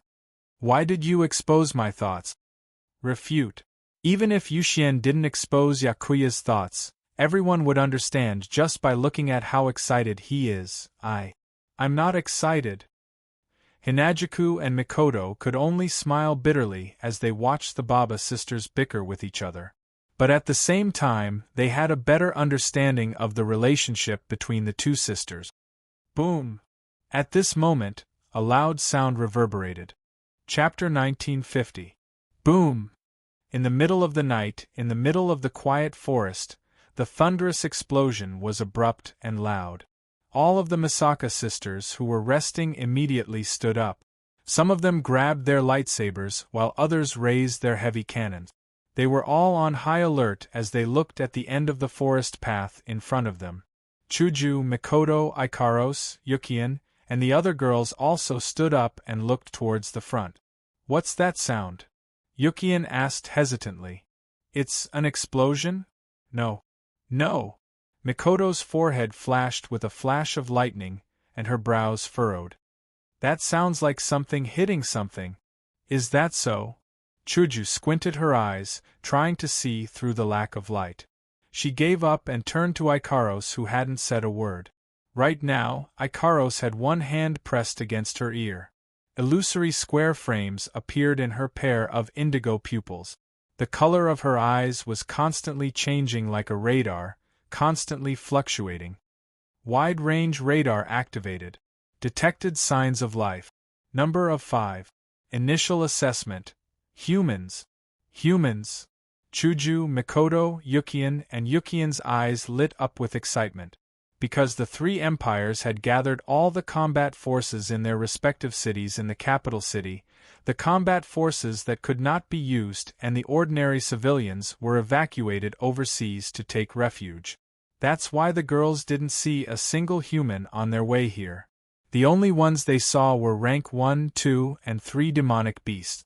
Now that they're finally able to see a human, not only can they ask for the location of the next city, they might even find out why they can't fly. When that happens, the girls' predicament will be much better. While the girls were overjoyed, at the end of the forest path, 2 figures staggered as they appeared in a sorry state. It was imprinted in the eyes of the group of girls. What surprised the group of girls was that not far behind the 2 figures who were running in a sorry state, 3 other black figures flashed out. Their bodies actually carried a wave of undisguised killing intent. It came from afar. The girls sensed it. Question. Yukian tilted her head. What's going on? What's going on? Isn't it obvious? The only possibility is that the 3 people behind are chasing after the 2 in front. But why would humans kill each other? Isn't this the moment when the demonic beast army is attacking? The group of girls who didn't know that the same thing was happening in the Baruba Empire could only look at each other in confusion. As the 2 silhouettes in front of them ran towards them, the girls finally got a clear view of the 2 silhouettes. It was a male and female duo. The male was about 30 years old. He was a rather handsome middle-aged man. The female was a young girl who looked about 17 or 18 years old. The man's footsteps were staggering, and there were some blood stains on his body. It was obvious that he was injured. The young girl, on the other hand, looked a little better. However, at this moment, her delicate and moving little face was filled with panic. As for the people chasing after the man and woman, they were 3 people dressed in black. They were dressed like assassins, and even their faces were covered. Perhaps due to his injuries, the male's legs gave way and he almost fell. The young girl hurriedly helped him up. With this delay, the distance between the 3 black-clothed men behind him narrowed by quite a bit. He could even hear the laughter of the other party. The weak man tilted his head and glanced at the approaching black-clothed men. He gritted his teeth as despair filled his heart. Coincidentally, he saw a group of young ladies and many Misaka sisters in front of him. He was stunned for a moment before he was overjoyed. It was as if he had grasped onto the last straw as he shouted out loud. "Young miss in front, please help us." Upon hearing the man's shout, the girl seemed to have noticed the group of girls and Misaka sisters in front of her. Her face lit up with joy. However, as soon as the man shouted, the 3 men in black dashed over and surrounded the man and the girl. "Hee, you still want to run?" One of the black-clothed men looked down at the 2 men who were in a sorry state and laughed strangely. The male and the young girl ignored the assassin. Instead, they looked at the group of girls with pleading eyes. Seeing this, Hinajiku and Mikoto both frowned. "How is it?" Yakuya asked directly. "Save them. Save them." This was also the reason why Hinajiku and Mikoto were frowning. No matter if it's Hinajiku or Mikoto, they're both very kind-hearted girls. If it's any other world, even if the other party didn't ask them for help, they'd jump out to help on their own accord. Unfortunately, this is the Spalier world. The Spalier world worships the strong. The unspoken rule is that the weak are prey to the strong. There are fights happening almost every day. Vendettas, killings for love, and even killings due to different interests are happening all the time. It's hard to determine who's right and who's wrong. Hinajiku and Mikoto are kind-hearted people, but they still remember what Wu Yen told them when they first came to Silveria. They mustn't be too merciful. Otherwise, if they wrongly help the bad guys or get used by the bad guys and end up doing bad things with good intentions, that would be a huge sin. That's why they're hesitating. As for the Bawa sisters, they don't mind. They're elves. They don't have any bad feelings towards humans, but they don't have any good feelings towards them either. Otherwise, they wouldn't have fought without hesitation every time they appeared and caused chaos in the world. That's why if Shoujo and Mikoto decide to help, the Bawa sisters will do it without hesitation. If they don't, they'll just watch from the sidelines. It's because of this that even though one is arrogant and the other is lazy, they're very obedient. Wu Yan likes them a lot. Ikaros, who didn't care about anything other than Wu Yan's words, was even more indifferent. She stood quietly on the side and didn't say anything.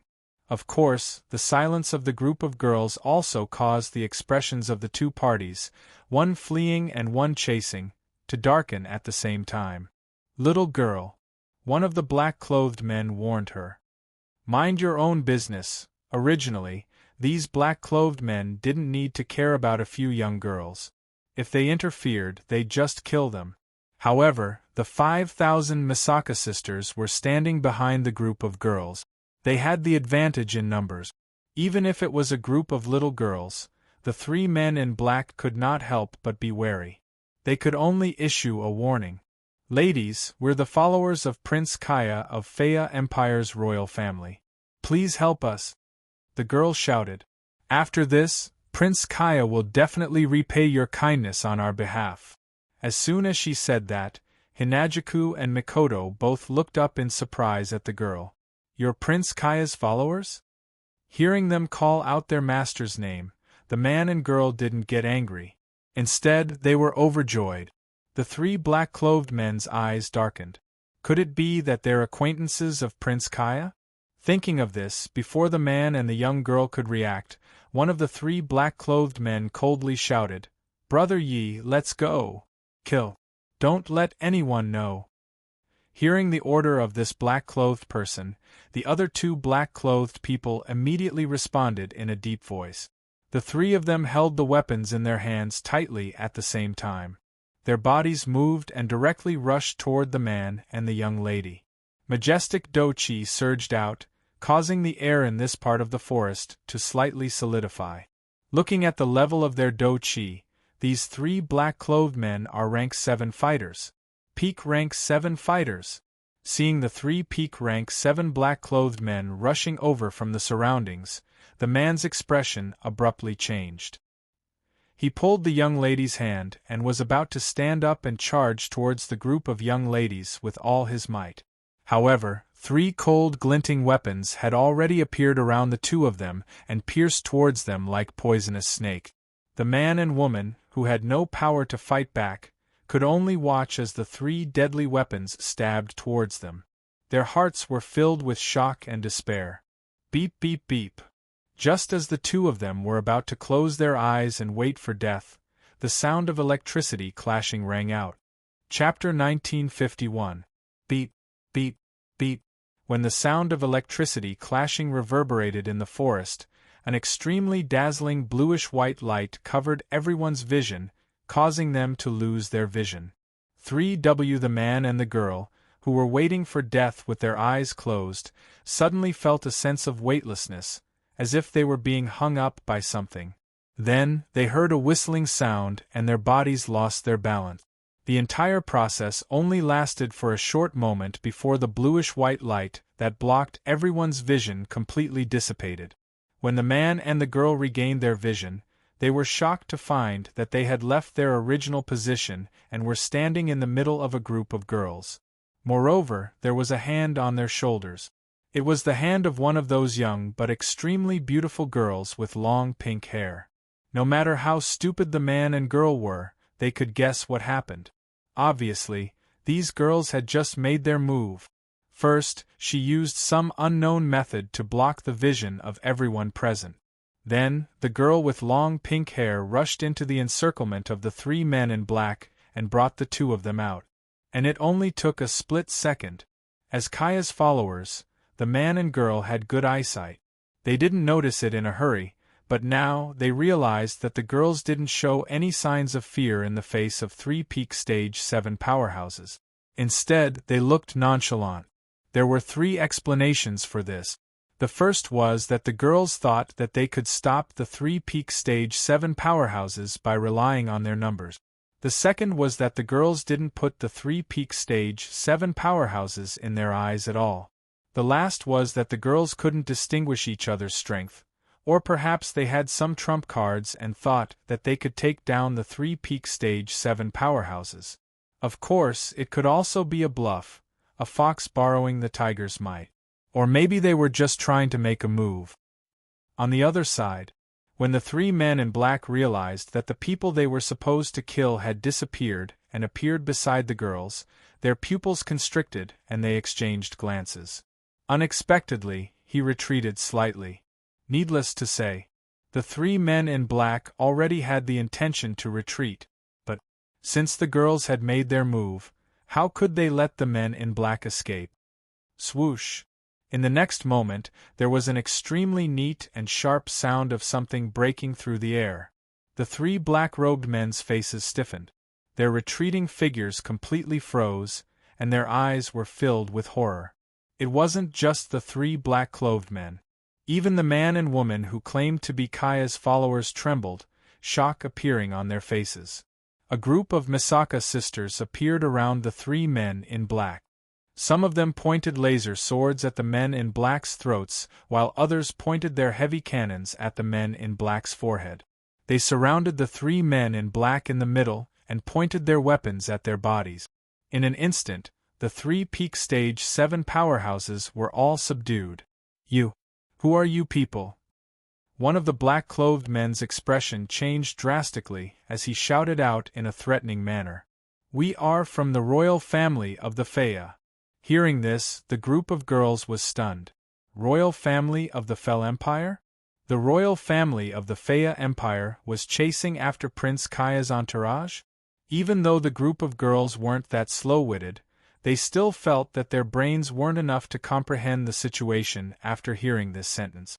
While the group of young women were in a daze, the man and the young woman were furious. How dare you claim to be from the royal family of the Faya Empire? The young lady directly pointed at the black-clothed man and angrily scolded. The man also explained to the group of young ladies. Ladies, these people are all collateral members of the Faya royal family.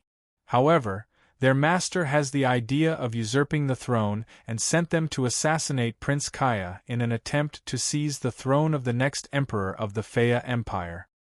You're saying that someone from the royal family of the Faya Empire wants to assassinate Prince Kaya in an attempt to usurp the throne? Mikoto opened her mouth in shock. Do you know what time it is now? The magical beast army is invading the Spalier world. The humans of the Spalier world are on the brink of extinction. However, in the face of such a crisis of extinction, the human race was still fighting among themselves and making themselves be attacked from both inside and outside? What kind of idiot would do such a thing? Actually, the collateral family of the Faya Empire's royal family has always had their eyes on the throne.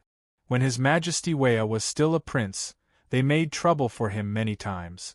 When Prince Kaya displayed his astounding talent and had a chance of becoming the next emperor, they madly objected.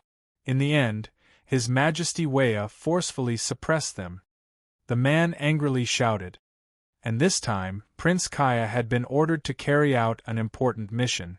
Everything had been going smoothly, but when we completed the mission and planned to return to the capital, these collateral members of the royal family suddenly ambushed and assassinated Prince Kaya. Right now, Prince Kaya is resisting with his followers who can still fight. He ordered the two of us to hurry back to the capital and expose the conspiracy of the royal family's collateral branch. However, we were discovered by these three people and were chased all the way here. Mist appeared in the girl's eyes. I wonder if Prince Kaya is still alive. Hinajuku and Mikoto's expression changed slightly. As for Kaya, the two girls' impression of him had stopped at the level of having some dealings with him. He couldn't be considered a friend, but he couldn't be considered a stranger either. Their relationship wasn't shallow, but it wasn't deep either. It was a lukewarm relationship. But back in the Spalier World Academy, Kaya's attitude towards Wu Yan's group was considered friendly. If Kaya was really in a life-or-death situation, the girls would have to go help him. With that in mind, Hinajuku looked at the man and the girl. Then where is Kaya now? The man and the girl were startled at first. Then, they seemed to think of something and hesitated. Could it be that the ladies are planning to rescue Prince Kaya? Mikoto said with displeasure when she saw the two of them hesitating and dragging their feet. Could it be that you want to watch Kaya die? The man and the girl looked at each other and smiled bitterly, revealing a sorrowful expression. Ladies, we thank you on behalf of Prince Kaya for your kind intentions. The man smiled bitterly. But even if the ladies have the advantage in numbers, it's still very dangerous to rescue Prince Kaya. In order to ensure the death of Prince Kaya, the mastermind of the royal family had sent out a peak Type 8 expert, 10 Type 8 experts, as well as over 100 peak Type 7 experts. These 3 men in black had discovered us by chance and chased after us. The girl's eyes turned red. And this time, even though Prince Kaya had 10 rank 8 bodyguards, there wasn't a single peak rank 8. Prince Kaya himself is only a rank 8 and he only has 20 rank 7 bodyguards. Even with the ladies, they aren't a match for those people. In the world of Silveria, the 1st, 2nd, and 3rd ranks were the lower ranks, the 4th, 5th, and 6th ranks were the middle ranks, and the 7th, 8th, and 9th ranks were the upper rank. The lower, middle, and upper ranks were like watersheds, making the difference between the 3 ranks very obvious. Therefore, only after becoming a powerhouse of the 7th step could warriors and magicians be qualified to call themselves powerhouses. It was also because of this watershed gap that a powerhouse of the 7th step could easily stop a group of 10,000 powerhouses of the 5th step. In the eyes of the man and the young woman, although there were many young women who looked exactly the same, they were too young after all. At best, they had reached the middle of the 5th or 6th order, and could not be compared to the high-grade powerhouses who had reached the 7th order. On the other hand, there were over 100 peak rank 7 powerhouses. Even if there weren't any rank 8 powerhouses, it was more than enough to deal with these rank 5 and 6 girls. Of course, the man and the young woman had subconsciously used their age to judge the strength of the young women, but they had completely forgotten that these young women had not only saved them from the hands of 3 peak 7th order black-clothed men in the blink of an eye, but they had also subdued the 3 peak 7th order powerhouses in an instant. In the eyes of Shoujo, Mikoto, Yagiya, and Zaisen, this kind of statement was looking down on them. Therefore, the 4 competitive girls immediately shouted in unison, "Don't bullshit! Just bring us there!" Chapter 1952. The pitch-black night dyed the green forest a pitch-black color, making the atmosphere extremely oppressive and tense. In an empty space in the forest, a group of people were surrounding a person who was half kneeling on the ground, panting. His face was very pale and he was holding a luxurious staff in his hand. If one looked closely, one would see that in this group of people, other than a few, the rest were all people in their 20s or 30s. Their auras were abnormally messy and they were panting. It was clear that they had expended a lot of energy. In the middle of this group of people was a pale-faced young man in his 20s. His face was handsome, but there was a trace of blood at the corner of his mouth. It seemed that he had been injured. As for why the young man who was being protected in the middle was injured, it was easy to tell from the angry glares of the people who were protecting him. There, a group of black-clothed people, twice as many as the people around the injured young man, were silently standing there. They were coldly looking at the injured young man, their eyes filled with killing intent. The leader of the group was an old man dressed in black. He was the only one who didn't hide his face and had his hands behind his back. "You can't escape, Prince Kaya," the leading black-clothed old man said indifferently. "How about you just obediently surrender?" Hearing this, Kaya half kneeled on the ground.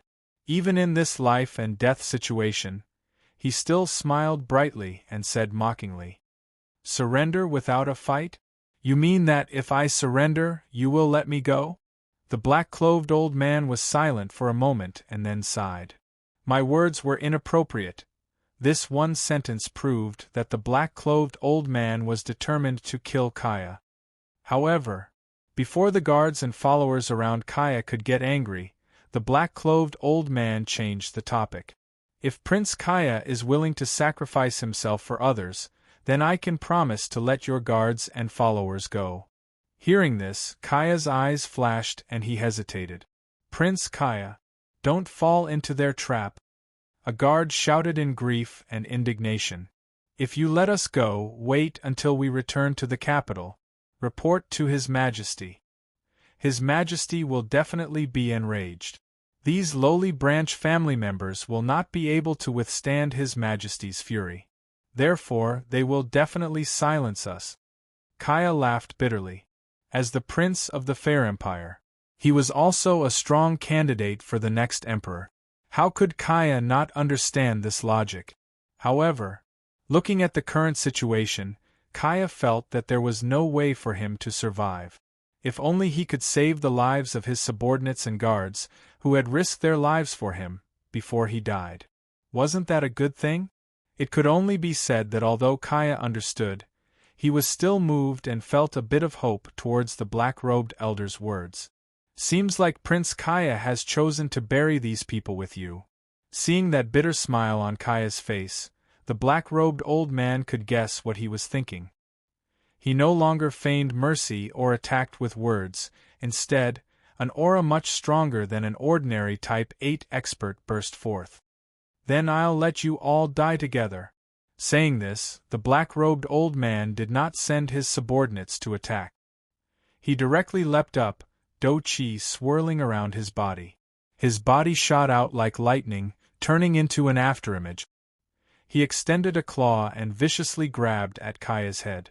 Those shriveled yet sharp claws continued to enlarge in Kaya's eyes. The surrounding guards and attendants' shouts of shock and anger also entered Kaya's ears. Seeing this attack that was absolutely capable of killing him, Kaya felt as if time had slowed down. The bitter smile on his face grew even more intense.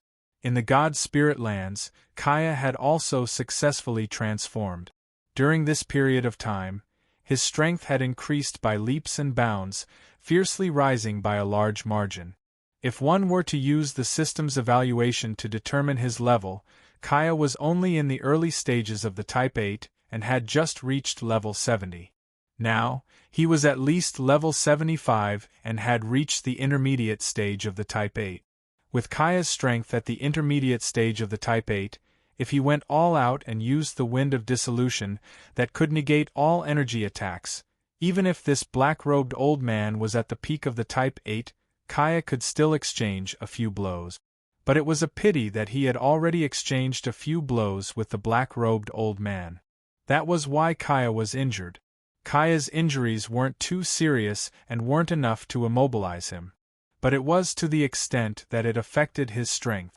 With his current strength and injuries, Kaya couldn't possibly withstand this claw attack from the black-robed old man. At this moment, apart from closing his eyes and waiting for death, Kaya seemed to have no other choice. But it was a pity that the heavens seemed to have decreed that Kaya couldn't die at this moment. Chi!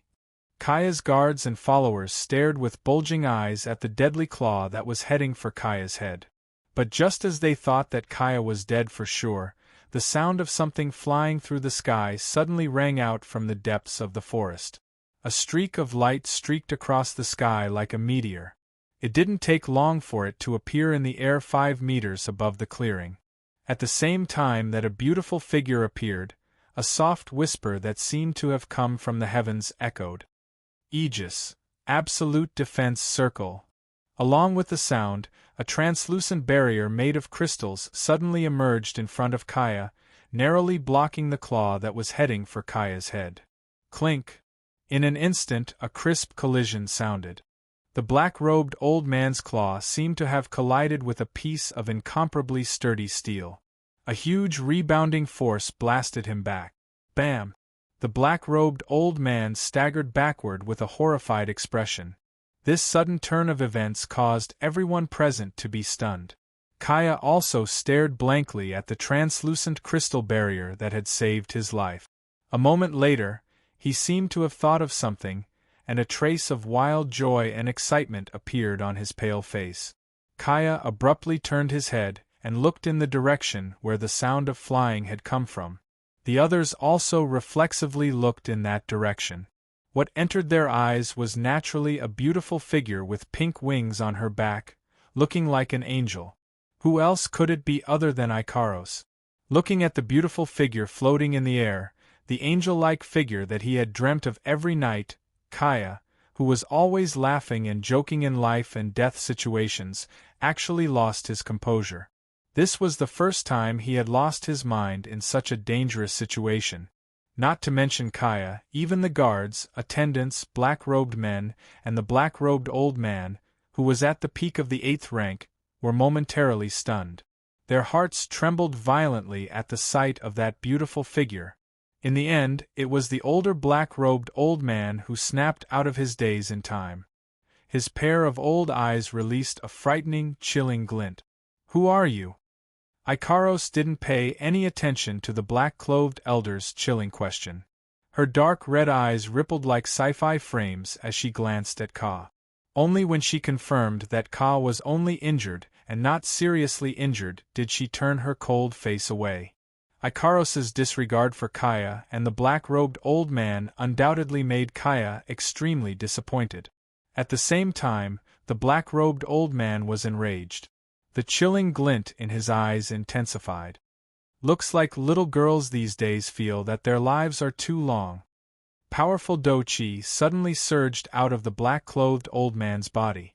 It was like a hot flow that caused the air around the black-clothed old man to distort a couple of times. This caused the expressions of Kaya, his guards, and followers to change. If you want to blame someone, blame yourself for seeing something you shouldn't have. After saying that, the black-clothed old man didn't have any intention of going easy on Ikaros. Instead, he rushed towards Ikaros, who was floating 5 meters above the ground. With a swipe of his claw, even the air was torn apart. The sharp sound of the air being torn apart caused many people's hearts to skip a beat. "Be careful." Kaya ignored his injuries and struggled to get up. From what Kaya knew, Ikaros's strength was still the same as when she was in the Spalier World Academy. She was at the 8th rank but had yet to reach the peak of the 8th rank. It was impossible for her to be a match for the black-robed old man. As long as one wasn't at the peak of the 8th step, against a peak of the 8th step powerhouse, if one didn't have enough trump cards, such as the help of a gold armament, even if it was a peak of the 8th step powerhouse, in the end, they would still be defeated and die. This was something Kaya could not tolerate. However, in the next instant Kaya discovered that he was wrong. Moreover, he was extremely wrong. Peak of the 8th rank? Merely an ant. Chapter 1953. Chi! Ikaros didn't show the slightest hint of fear in the face of that incomparably sharp claw that even a peak rank 8 warrior would have to be wary of. She leaned to the side and the sharp claw covered in hot Do-chi brought along a sharp gust of wind as it brushed past her body by less than 5 centimeters. The black-clothed old man obviously didn't expect that his full-strength attack, which he used to end the battle as quickly as possible, would miss. He was clearly stunned for a moment before his eyes flashed with anger. His sharp claws moved and like 5 tiny daggers, they slashed towards Ikaros' face. Facing this attack, Ikaros remained expressionless. Instead, it was Ka who was furious. After all, if this attack landed, even if Ikaros' head didn't explode, her face would be disfigured.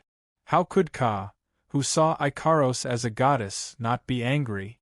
Ikaros, on the other hand, was the only one who didn't seem to care.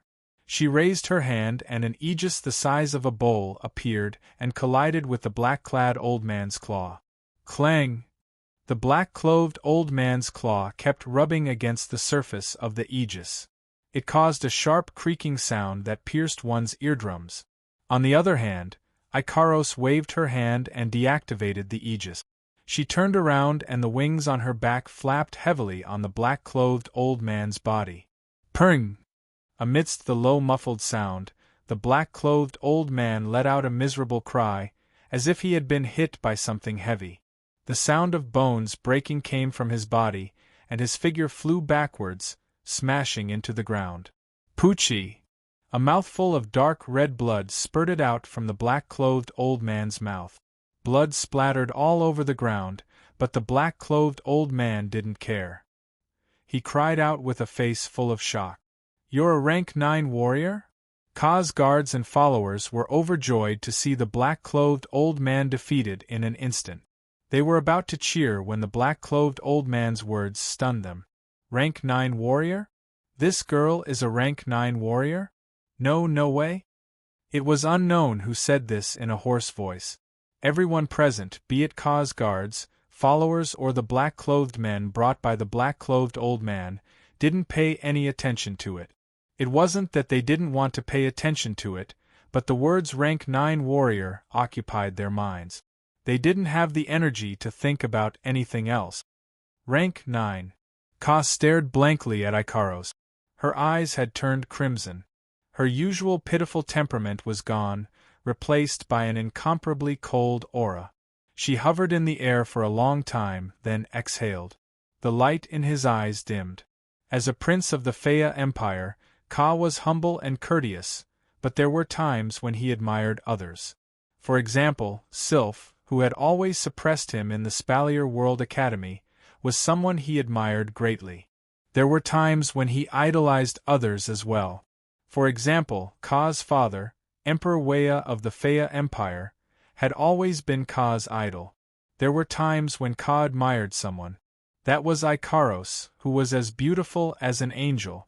She had never felt inferior before. Ka broke through to rank 8 at the tender age of 20. Apart from Ailu Empire's Princess Sylph and Baruba Empire's Prince Jafar, he was the most talented person in the Faya Empire. Ka was a prince of the Faya Empire.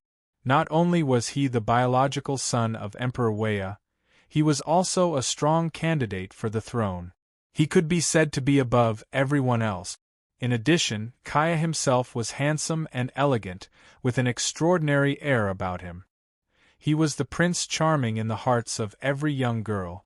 He had the looks, the air about him.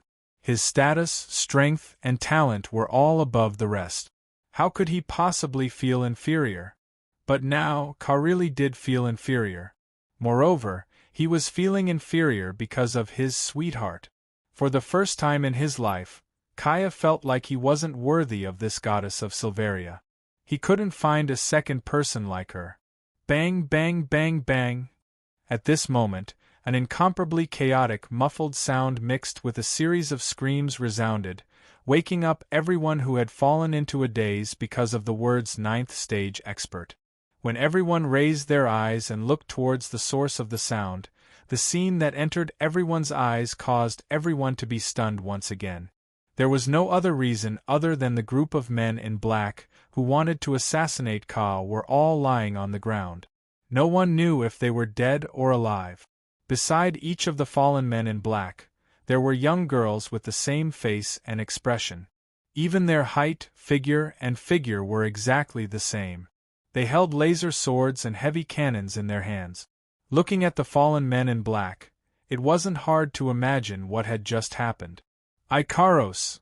Then, Shoujo, Mikoto, Yeguya, and Shisien appeared at the head of the group of Misaka sisters. They were so fast that even the rank 8 fighters didn't notice them. Originally, Hinajiku, who was the fastest among the girls, should be the first to arrive. But Yukiya and Yukiya are wind elves, and Mikoto is a lightning elemental user. Comparing speed, catching up to Ikaros shouldn't be difficult. However, the battle was already over by the time the group of girls appeared. This showed how little time it took for Ikaros to use Aegis to save Kaya and defeat the peak of the 8th step black-clad old man. That's why, even though it's complicated to describe, the time between Ikaros's arrival and the appearance of the girls with the Misaka sisters can be counted in seconds. In that short amount of time, 1 peak rank 8, 10 peak rank 8, 100 peak rank 7, a total of 111 peak rank 8 fighters were completely subdued. This caused Kaya's subordinates and guards, who had just been in mortal danger because of these people, to be unable to react. The black-robed old man immediately roared out, "Let's go! Who the hell are you people?"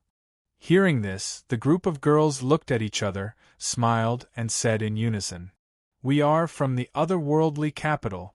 Otherworldly capital? What kind of faction is that? I've never heard of it before. Yaguya puffed out his chest and spoke with a proud expression. My lord's name is Wu Yen. Wu Yen. As soon as these words came out, the entire place was filled with cries of surprise and surprise. There was no one in the Spalier world who didn't know Wu Yen. That's because he had two identities. Ailu Empire's princess, Sylph's fiancé. The youngest rank 9 fighter in history. These two identities were enough to make a person famous in the Spalier world. Even the old man in black robes narrowed his eyes. He slammed his palm on the ground and used the force to propel himself up into the sky. Alas, such a panicked choice had a tragic ending. The old man in black robes seemed to have forgotten that he couldn't go any higher than 5 meters above the ground. Bang! Ah! With a loud crash and a scream, the black-clothed old man was sent flying back as if he had hit a steel plate. He smashed into the ground again and his head tilted to one side. He had actually fainted. Everyone was silent as they watched this scene. A peak stage 8th Order powerhouse. That's a fighter on the same level as the patriarchs of the 9 great houses.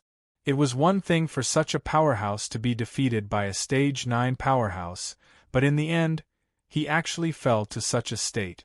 If this matter were to spread out, the black-clothed old man's reputation would probably be in an extremely sorry state. Hinajuku, Mikoto, Yagiya, Yuhin, and Ikaros flew down from the sky to Ka's side. They looked at the pale Ka and asked in a low voice, "Are you all right?" "I'm fine.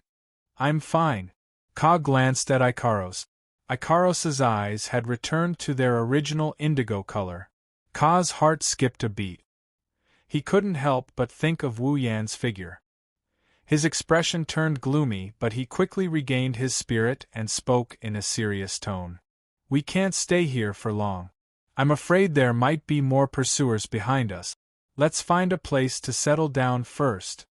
The group of girls naturally had no objections and nodded in agreement. Chapter 1954. The night was still going on within the forest, shrouded in darkness. The cries of birds, beasts, and insects could occasionally be heard, seemingly waking up the birds that were resting. From time to time, the fluttering of wings could be heard echoing through the forest. Everything seemed so peaceful and tranquil. In a corner of the dense forest, at the bottom of a cliff, a pitch-black cave stood there. It was like an eye on the cliff, giving people goosebumps just by looking at it from afar. It was also like a mouth on the cliff, giving people the feeling that if they walked in, they would never be able to walk out again. Even so, at this moment, in this pitch-black cave, a large group of people was waiting there. They were like mountain kings, guarding the entrance of the cave while walking around the cave. Even on the walkway outside the cave, there were people holding their weapons tightly. Their cold eyes swept the surroundings. With one look, one could tell that they were patrolling and guarding against something. At the bottom of the pitch-black cave, a bonfire slowly burned. Light smoke drifted up from within, following the direction of the airflow. Just as it was about to spread towards the cave entrance, it was absorbed by a small crystal the moment it floated up, disappearing into the air without even leaving behind a trace of a strange smell. This crystal was originally used to store water, air, food, and the like in case it was needed in an emergency. However, in order to prevent the smoke from drifting out of the cave and being discovered by the pursuers, the crystal was reduced to absorbing the smoke from the bonfire. It could not be said that it was a waste of materials, but it could be said that it was a good way to deal with the situation. Shoujo, Mikoto, Ikaros, Yakuya, Yushien, and the rest of the girls sat around the bonfire. Ka, whose face had regained some color, was also sitting there. The Misaka sisters were all hiding outside, protecting everyone in the dark. Therefore, the ones who were actually patrolling, guarding, and stopping enemies were the Misaka sisters who were hiding around the cave, not Kaya's attendants and guards. The reason why they were hiding was because they wanted to save Kaya some face. After all, even if Kaya didn't mind being protected by a group of still wet behind the ears girls, those attendants of the peak of the 7th rank and guards of the 8th rank at the very least wouldn't mind. Such an arrangement was to give Kaya face. Of course, Ka was aware of this as well. His heart was filled with admiration and gratitude for the attentiveness of these girls. Of course, most of his attention was still on Ikaros. This much could be seen from the way Ka would occasionally turn his gaze to Ikaros. This action could be said to be completely subconscious on Ka's part. It was similar to how boys and girls who had just awakened to love would often unconsciously observe their sweetheart in class. But the more Ka did this, the more depressed he felt. The reason was simple. From start to finish, Ikaros just sat there, her blue eyes reflecting the light of the bonfire as if it was burning. Even though it was beautiful, the colors were dim and her expression unfocused. Obviously, Ikaros was in a daze, not noticing Ka at all. How could Ka not be disappointed? Ikaros didn't do this to hurt Ka or intentionally ignore him. It's just that whenever Wu Yen wasn't around, Ikaros would just sit there in a daze. Since she couldn't see the figure of her dreams all the time, she could only immerse herself in her memories and picture that figure in her heart over and over again. Of course, if Ka were to find out about this, it'd be even crueler than ignoring him. Other than Ikaros, the other girls also noticed Ka's actions. This made Hinajuku and Mikoto feel helpless, while Yukiya and Yukinori exchanged glances and started whispering to each other. "Hey, Shissien." Yaguya glanced at Ka from the corner of his eye and whispered. "Isn't this person a little weird?" "Gasp," Shissien softly replied. "Because this is the first time I've seen someone from this world. Maybe everyone in this world is like this, is that so?" Jejuya crossed his arms and tilted his head. He closed his eyes and pretended to be deep in thought. After a long time, he finally spoke. "I see, everyone in this world is weird." Ka, who was paying attention to Ikaros, didn't hear the conversation, but Hinajuku and Mikoto did. They could only shake their heads in annoyance and break the deadlock. "Prince Ka." Shoujo was the first to speak. "Can I ask you a question?" Only then did Kaya come to his senses. His expression returned to normal as he nodded. "If I know, I'll help you solve it." "It's not that important." Hinajuku quickly waved her hand, hesitated for a moment, and said, "Actually, after we entered Faya Empire, we noticed that we couldn't fly more than 5 meters above the ground. Do you know why?" "So that's the problem." Kaya suddenly understood and then smiled. "Miss Shoujo, there's no need to worry. It's nothing out of the ordinary. It's just something we use to deal with the demonic beast army." "Something to deal with the demonic beast army?" Hinajuku, Mikoto, Yagiya, and Yushien perked up. Even Ikaros turned to look at him. Ka puffed out his chest and nodded. "I'm sure everyone knows that there are many flying beasts in the demonic beast army, right?" Ka sighed. "Due to the existence of these flying beasts, we're at a huge disadvantage when we use the capital as our base to fight them. They can ignore the defense of the city walls, and they can also increase their altitude to make our attacks miss. It's hard to even detect them. Plus, flying has many advantages in battle. There are many hidden threats. We want to get rid of these threats." At this point, Hinajuku and Mikoto had a pretty good idea of what was going on. To deal with these flying beasts, the Faya royal family must have used some method to turn the skies of Faya Empire into a forbidden zone. They must have eliminated the flying beast's huge advantage. The ancestor of the Faya Empire's royal family, the god who created the Faya Empire, Faya, once had the title of God of the Wind. Therefore, the people of the Faya Empire's royal family are very good at practicing and using wind magic or wind-related techniques and combat skills. As expected, Ka explained with a light smile. When our Faya ancestor was still alive, he carved 77 magical formations on the borders of Faya Empire. These formations alone don't have much of an effect, but if all of them are activated by injecting magical energy, they can create a forbidden zone. Due to the flying beasts being troublesome, my father remembered reading about this in an ancient book of the royal family. He had the idea of using it to restrict the flying beast. At this point, Ka's tone was filled with admiration for Wei's wisdom. Then, it turned into helplessness. This time, I left the royal city under my father's orders to activate these 77 anti-flight magic circles at the border of the kingdom.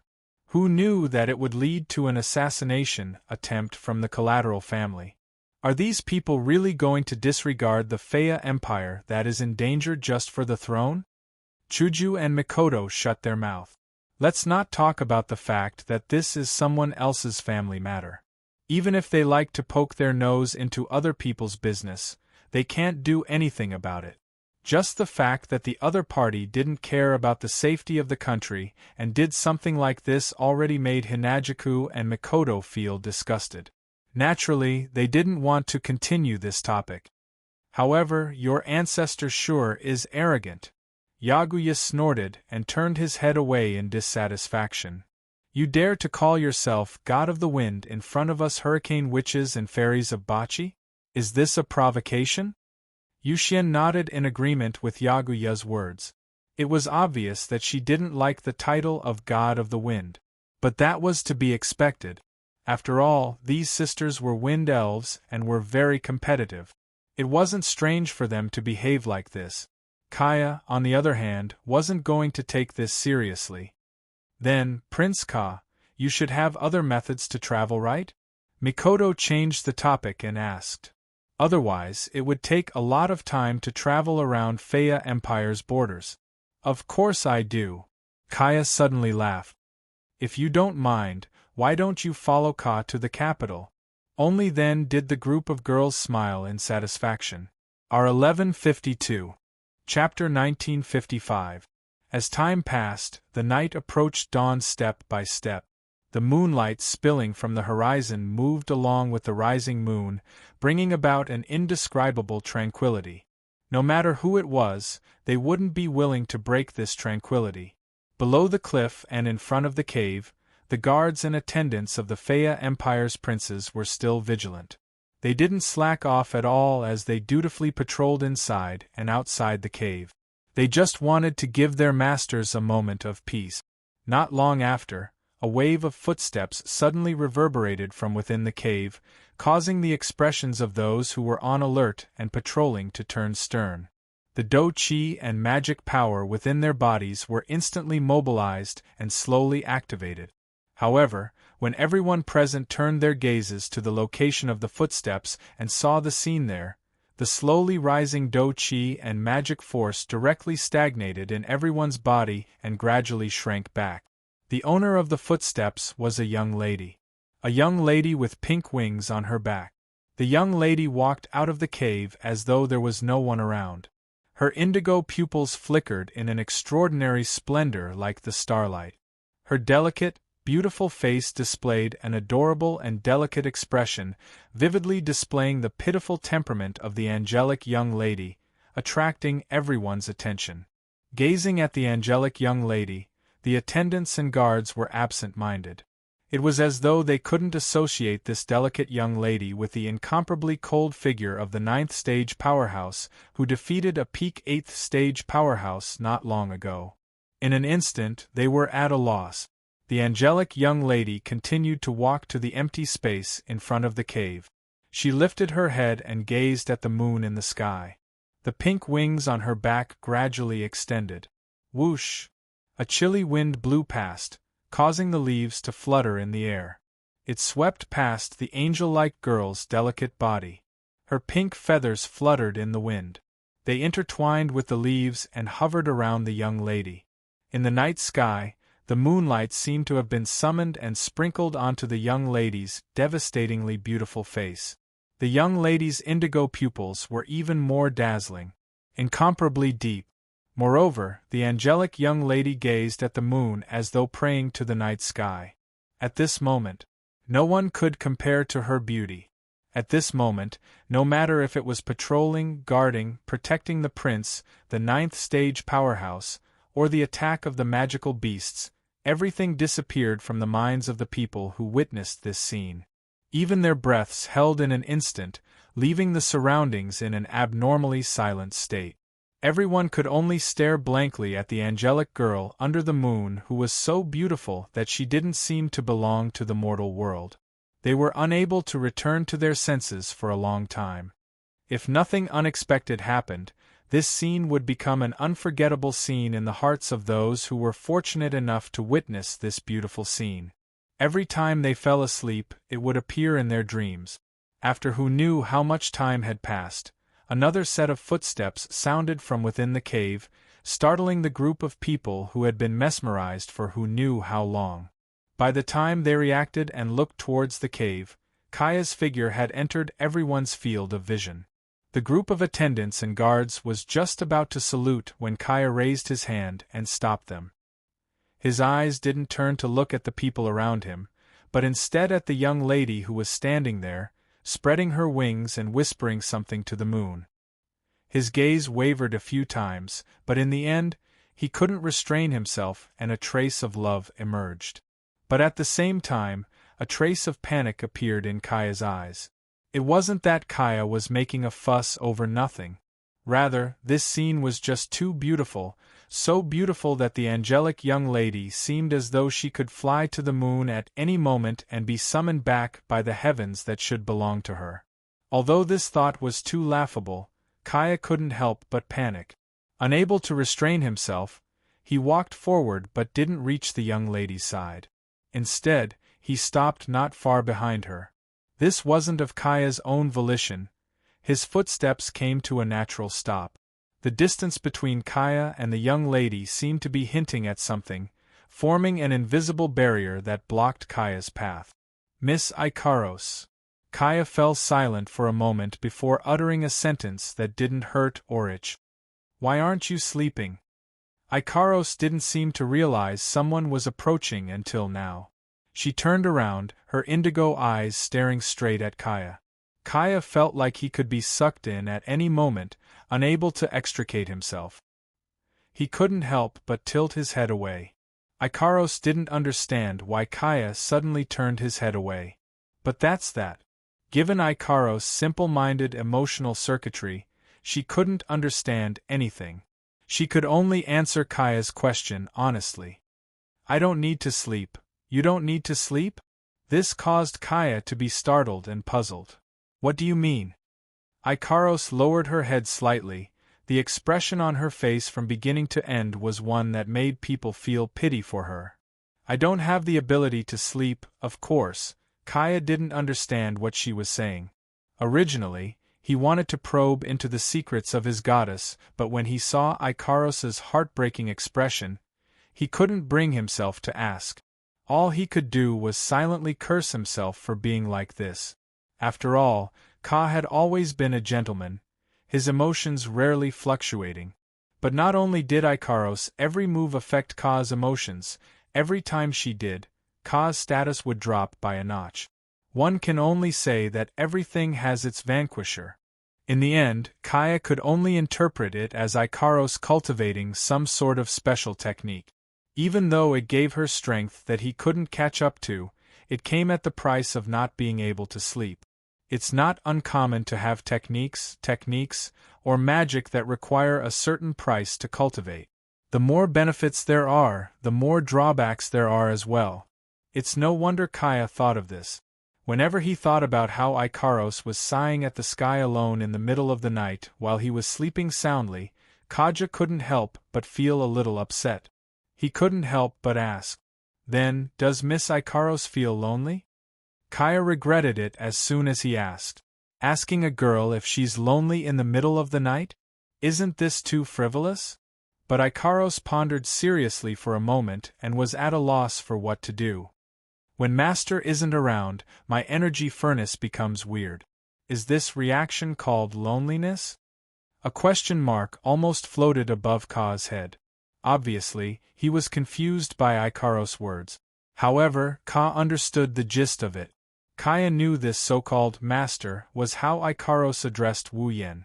Kaya didn't know what that meant, but according to Ikaros's translation, once Wu Yen isn't around, Ikaros will feel lonely. This made Kaya's heart ache a little, but for the first time, he looked directly at Ikaros and asked in a serious tone, Do you love Wu Yen? Love? Ikaros froze, ripples appeared in her indigo eyes. She pressed a hand to her chest, and after a moment of silence, she spoke. Her voice was as soft as a warm breeze, slowly spreading to the surroundings. Master said, when you're happy, you're happier than yourself. When you're sad, you're sadder than yourself. When you're happy, you're happier than yourself. When you're in pain 100 times, 1,000 times, 10,000 times more pain than yourself. That means that person loves you. Kaya tried to put himself in her shoes and couldn't help but nod. But Ikaros' next sentence froze him in place. If this is what love is, Ikaros said with a voice so soft that it could disappear at any moment, but her voice was firm and firm. Then I should be in love with Master. Kaya's body shuddered, and he lowered his head, his expression unreadable. After a while, he looked back up with a bitter expression. Is that so? In the next moment, Kaya turned around. As he walked towards the cave, he said those words with an indescribable tone.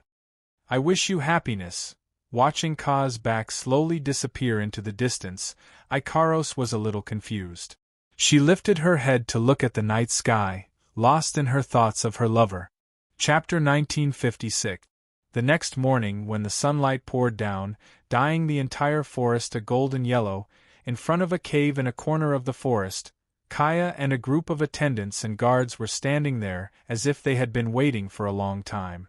They were chatting and laughing in low voices. Shoujo, Mikoto, Ikaros, Yakuya, Yushien and the other girls walked out of the cave, causing the lively forest to quiet down for a moment. Almost at the same time, silhouettes appeared from the nearby forest and landed behind the group of girls, neatly lining up. These people were naturally the Misaka sisters who had been secretly protecting everyone present. Ka's entourage and guards couldn't help but look curiously at the Misaka sisters. When they saw Shoujo, Mikoto, Ikaros, Yakuya and Yushien, their gazes turned into respect. Yesterday, Ikaros defeated the peak rank 8 old man in black. Shoujo and Mikoto were famous people in the Spalier World Academy. For Yakuya and Yushien to be able to stand with them, there must be something special about them. Under such circumstances and thinking, even though the group of girls was ridiculously young, they were still young. In fact, amongst the attendants and guards present, there wasn't a single person younger than them. But power was power. The girls' reputation had long since surpassed that of everyone present, and they were now second only to Kaya. Aside from the Misaka sisters, a group of girls passed through the crowd and came to the front. They exchanged glances with Ka and nodded to each other. Ka even flashed a smile, not at all losing his composure like yesterday when he was talking to Ikaros. Mikoto went straight to the point. Then, how are we going to get to the capital? Do we need to prepare anything? Ladies, don't worry. Ka smiled. He raised his head and looked at the blue sky in the distance, attracting the attention of everyone present. Everything that needs to be prepared has been prepared. As soon as Ka's voice fell in the sky, a huge black shadow suddenly appeared. A huge shadow. Awe-inspiring. It's an airship. The airship's massive shadow flitted through the air like a plane about to land as it glided in this direction. It slowly lowered its altitude and landed on the empty ground. Finally, under the girls' surprise, it stopped in front of the empty ground amidst a cloud of dust. Airship. Ikaros remained expressionless as she stared at the giant airship in front of her. This was the first time Ikaros had seen an airship, but Hinajuku and Mikoto had a look of surprise in their eyes. Didn't they say the sky above 5 meters is a forbidden zone? Why is there an airship that can fly? There are only 3 airships that can fly in the skies of Faya Empire. Ka seemed to have predicted the girl's reaction and explained. These 3 airships are engraved with magic circles that Father painstakingly found from book. They are immune to the effects of the forbidden airspace domain. Last night, I used the communication crystal to contact Father, and Father sent this airship over. It will bring us back to the Faya Empire's capital city. Only then did Hinajuku and Mikoto nod in relief. Get over there. At this time, Kaya's entourage and guards also brought a group of men in black with shackles on their hands. The one leading them was the old man who tried to assassinate Kaya last night but was killed by Ikaros in one move. The old man in black had wanted to vent his anger on the guards and attendants who were pushing him around, but when he saw Ikaros standing in the middle of the group of girls beside Kaya, the anger on his old face disappeared and turned into a look of fear. He didn't even dare to look at Ikaros. Obviously, the old man was traumatized by Ikaros' attack. However, the old man was still quite strong-willed in front of Prince Ka. Prince Ka, I may not be of Faya Empire's royal bloodline, but I am still a member of the royal family. What is the meaning of this? After saying that, the black-clothed old man raised his hand and showed the shackles to Kaya. His intention was very clear. He wanted Kaya to remove his shackles. These aren't ordinary shackles. They're special tools that can seal the flow of do-chi and mana. Otherwise, Ka wouldn't be able to let a peak rank 8 who tried to assassinate him last night travel with him. Upon hearing the black-clothed old man's words, the expressions of the guards and attendants turned terrifyingly grim. They were filled with rage. Assassinating a prince is a serious crime. In the Spalier world, there's no such thing as 9 familial exterminations, but a man is responsible for his own actions. Since the old man tried to assassinate Ka, it's only natural that he'd be executed when he returns. Now, he's actually objecting to being restrained after the failed assassination. He's only allowed to kill and not allow others to shackle him. No matter how arrogant he is, there has to be a limit, right? A member of Faya Empire's royal family? Prince Kaya didn't retaliate against the black-clothed elder's shamelessness. He only said with a smile that wasn't a smile, I hope you'll still dare to say the same in front of my father. The old man's expression changed. The old man is indeed a member of Faya Empire's royal family. He's also a member of the Branch family who tried to usurp the throne.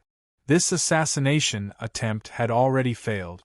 It would have been fine if they had died, but since they had been captured alive, Wei would definitely think of a way to pry open the mouths of the black-clothed old man and the black-clothed men when they returned, forcing them to reveal the mastermind behind the scenes. If the old man really dares to say he's a member of Faya Empire's royal family, then wouldn't he be indirectly admitting that the person who ordered him to assassinate Ka is a Branch family member of Faya Empire's royal family? Navia's rage will definitely cause the entire Branch family to suffer a thunderous blow.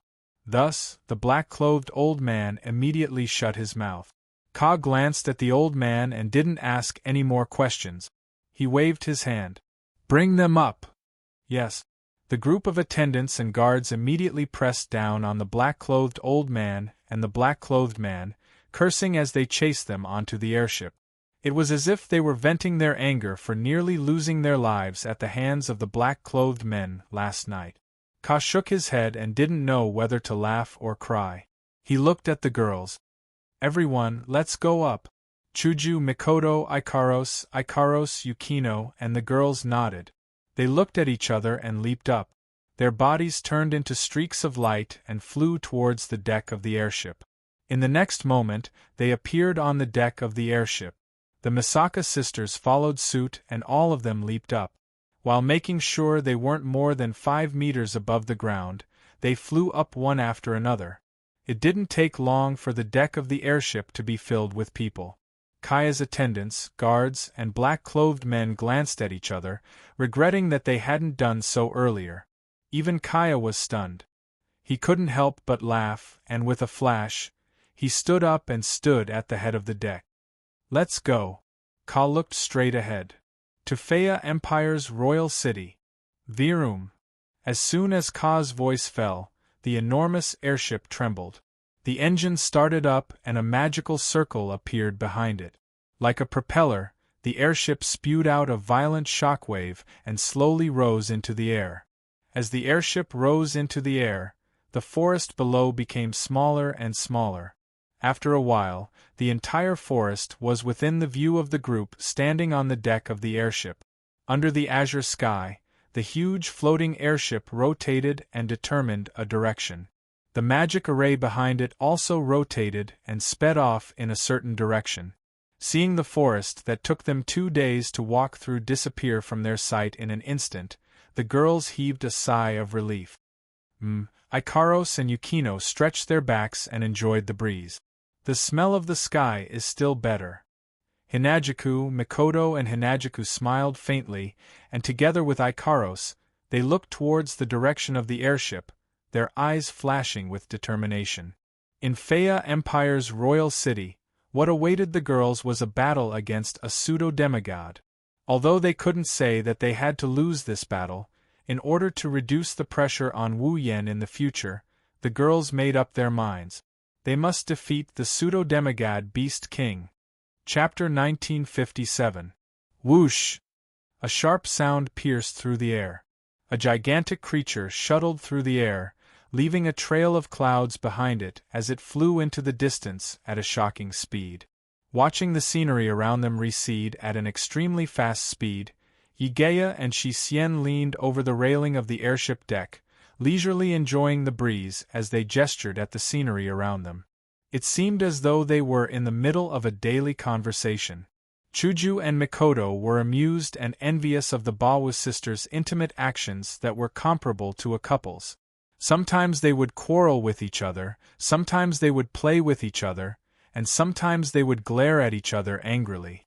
Shoujo and Mikoto had heard a little about the Bawu sisters from Wu Yen.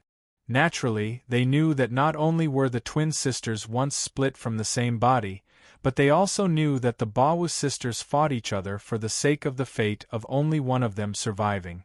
However, the meaning of this fight was incomparable to the meaning of ordinary fights. If it were another two people, they would know that sooner or later the two of them would merge into one.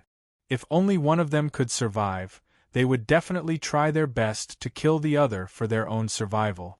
But when it came to the Bawu sisters, this pair of sisters fought each other for the sake of the other, sacrificing themselves for the other to survive. The Bawu sisters became Wu Yan's summons not long ago and followed Wu Yan to the Spalier world. As soon as they arrived in the Spalier world, the Bawu sisters entered the diluted magical lake to transform. After the transformation, a series of events happened. The girls didn't even have time to greet them and hurriedly prepared to head to the three empires to deal with the Beast King. So, at first, for the Bawu sisters who met and interacted with each other for the first time, Shoujo and Mikoto weren't familiar with each other. But after hearing about this matter, whether it was Shoujo, Mikoto, or the other girls, even Ikaros, they had a whole new level of respect for the Bawu sisters. They were filled with enthusiasm. They just met each other. He had just joined the team. The reason why Shoujo, Mikoto, and Ikaros were able to get familiar with the Baba sisters in just 2 to 3 days. Therefore, the Bawu sisters were very close to each other and couldn't do without each other. Sometimes they would fight, sometimes they would quarrel, but in the next second they would become close again. Hinajuku and Mikoto were very envious, but they also knew that this was a relationship that no one could imitate. Of course, even though they didn't have a special sisterly relationship like the Baba sisters, Shoujo, Mikoto, and the other girls all saw each other as their own sisters, even if they weren't related by blood. It's just that Mikoto seems to be a blood-related sister, right?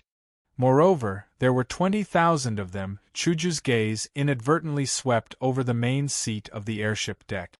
She saw Kaya standing there in a daze, gazing into the distance. After a moment of silence, she turned back to Ikaros.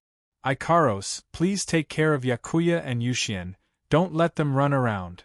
Ikaros tilted her head. She didn't seem to understand the meaning of this sentence, but she still nodded and agreed. Mikoto! Shoujo grabbed Mikoto's hand and walked towards Kaya. Come with me to find Kaya. Mikoto was surprised at first, but then she seemed to have guessed Shoujo's intentions. She nodded and followed behind Kaya. Prince Kaya. Ka, who seemed to be thinking about something, calmed down when he saw Hinajuku and Mikoto walking over. He discreetly glanced at Ikaros's position, indirectly explaining what he was thinking about just now. Then, he revealed a graceful smile. Chuju-san, Mikoto-san, is there something you need? Chuju and Mikoto nodded. We'd like to ask you about the situation in Fade's capital. Mikoto's brown eyes turned serious. Kaya, what's the situation between Fade's capital and the demons? Hearing Hinajuku and Mikoto bring this up, Kaya was a little surprised, as if he was hesitating whether he should explain it or not. But when he thought of Ikaros's strength that could very well reach the Ninth Order, he changed his mind. The 12 elders of the council are all Tier 9 combatants, and they're the ones in charge of the 3 great clans and royalty of the 3 great empires. In other words, in the 3 great empires, other than the 3 guardian deities, the emperor of the royal family and the elders of the 3 great clans are the strongest combatants an empire can muster. And there were only 4 of them in a single empire. Now, Ikaros has displayed power that could very well be a Tier 9 combatant. Chuju and Mikoto were once famous fighters in the Spalier World Academy. Even Kaya couldn't tell how strong Ikaros and Yushin are. Clearly, they're going to be a huge help. In addition to the Misaka sisters who took care of 100 peak Tier 7 combatants in an instant last night, Kaya felt that he had to get this power to help Fade Empire. Kaya nodded and spoke. Before I left the city, the demons of the demons had already come into contact with Fade Empire's defensive barrier. Although they didn't break through, my father felt that if this continued, the barrier would eventually be destroyed. That's why he sent me out to activate the forbidden airspace domain to eliminate the threat of the flying demons. Currently, other than the battle prowess of level 9, both the Faya Empire and the Magical Beasts Army have sent level 8 fighters into battle several times. I believe that in the near future, even level 9 fighters and level 9 magical beasts will have no choice but to join the battle. At this point, Kaya sighed. Fortunately, Fade Empire's guardian deity and the demons of the demons are still behind the scenes and haven't made a move yet. Otherwise, when the demigod combatants fight, the victor would be the one to decide victory. As long as one side's demigod combatant wins, then there's no need to continue fighting. Because if one side doesn't have a demigod combatant, even if the side with a demigod combatant doesn't send out a single soldier, just the strength of a demigod combatant alone can wipe out an army no matter how big it is. Unless the other side has 100 Tier 9 combatants, but that's just a pipe dream. That's why Kaya said this. Hinajuku and Mikoto were both surprised and speechless at the same time. According to Kaya's words, Fade Empire doesn't seem to know that their guardian deity is in the capital of a different era and can't leave. Fade Empire is the side without a demigod combatant and could be wiped out at any time. Perhaps Fade Empire's Emperor Weya already knows that their guardian deity isn't in the capital but didn't say it out loud to prevent despair. The demons of the demons of the demons also don't know about this, so they haven't made a move yet. In other words, Fade Empire could be wiped out at any time. With that in mind, Hinajuku and Mikoto exchanged glances and decided not to mention it for the time being. At the very least, they couldn't mention it in front of everyone or it would cause panic and anger. Perhaps the attendants, guards, and even Kaya would be hostile towards them. So, Chuju changed the topic. Then, did your father say what he plans to do next? Now, the flying demons are no longer of any use. The demons of the demons have been greatly weakened. Father said that if the situation is optimistic, he will take the initiative to attack. Kaya puffed out his chest as if he was proud. As long as the demons of the demons are eradicated, even if the demons are still around, they won't be able to attack Fade Empire without soldiers. With the guardian deity there, the demons won't be stupid enough to challenge us directly. Then, it will be Fade Empire's victory. Hearing this, Chuju and Mikoto couldn't help but admire Kaya. With the demons of the demons attacking Fade Empire, Weya would definitely discuss it with the guardian deity. Thus, Weya must have realized that the guardian deity isn't around. And in the absence of the guardian deity, Fady Empire could be wiped out at any time. Yet, Weya was still willing to take such a risk and take the initiative to eradicate the demons of the demons.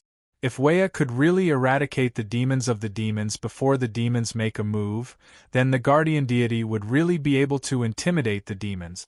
Without the demons of the demons wouldn't recklessly attack Fady Empire.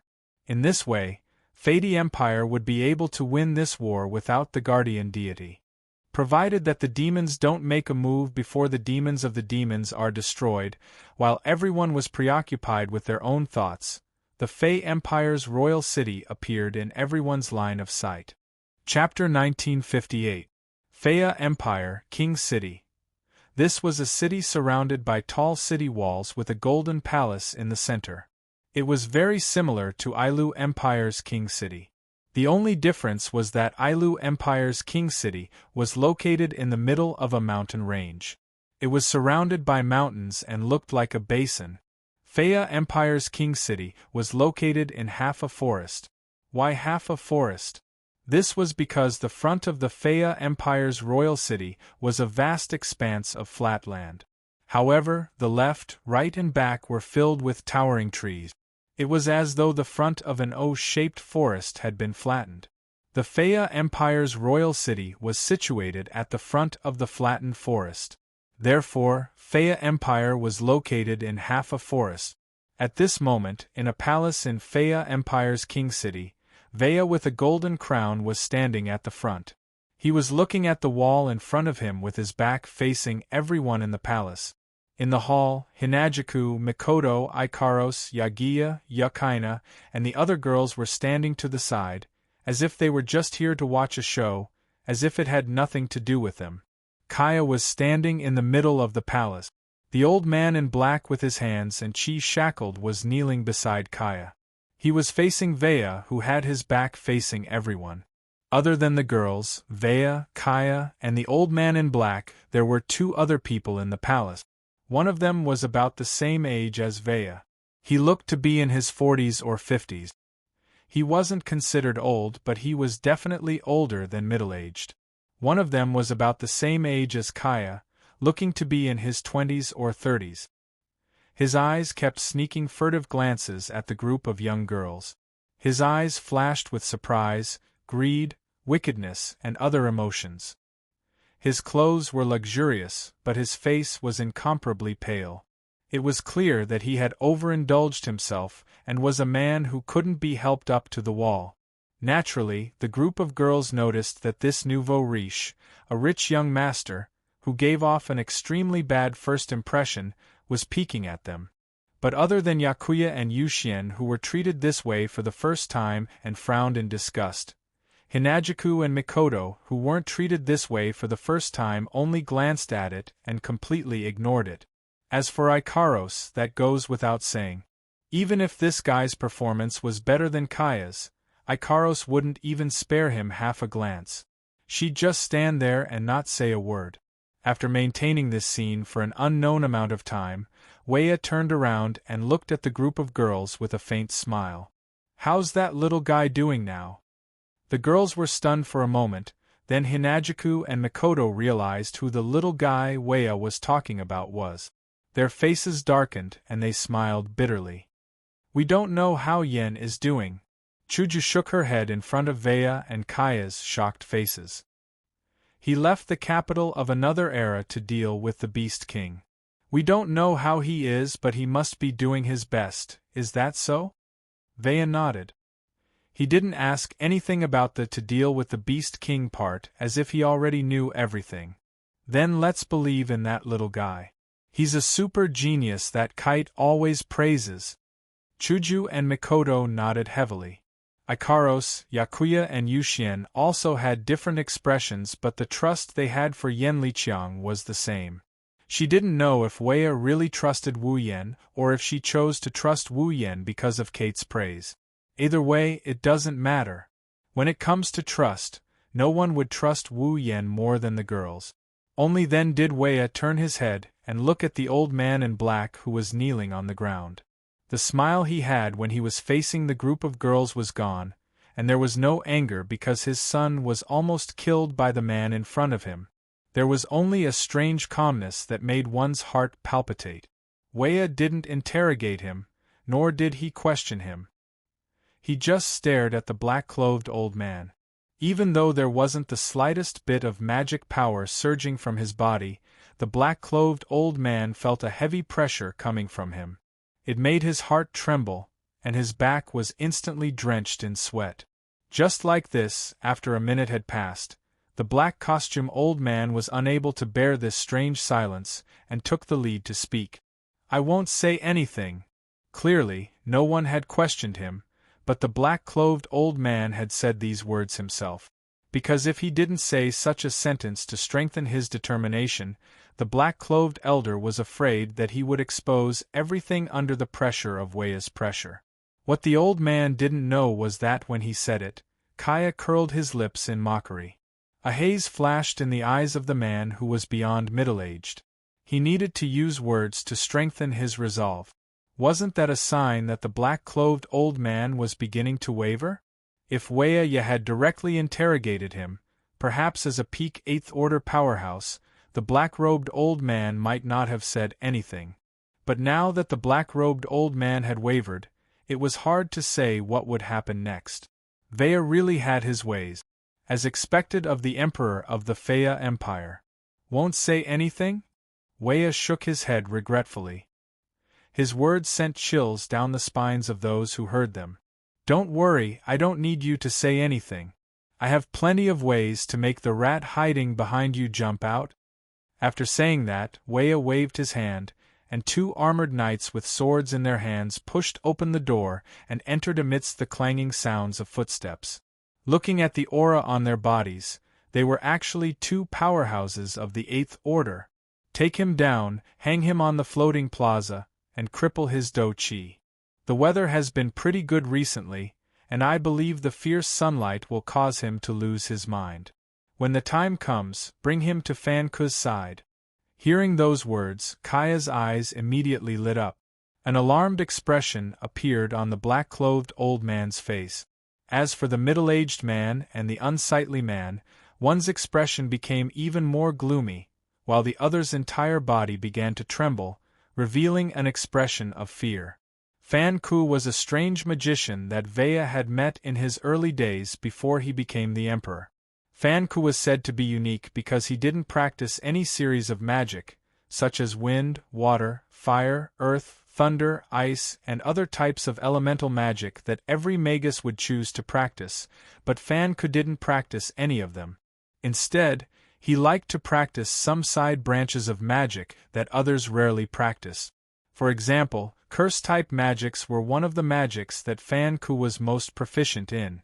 If anyone offended this strange magician, it was best that they undergo a physical examination every day. Otherwise, who knew when he would secretly cast a few curses on them and torture them to death? Kaya had once seen Fan Ku take action and place a curse on a death row prisoner.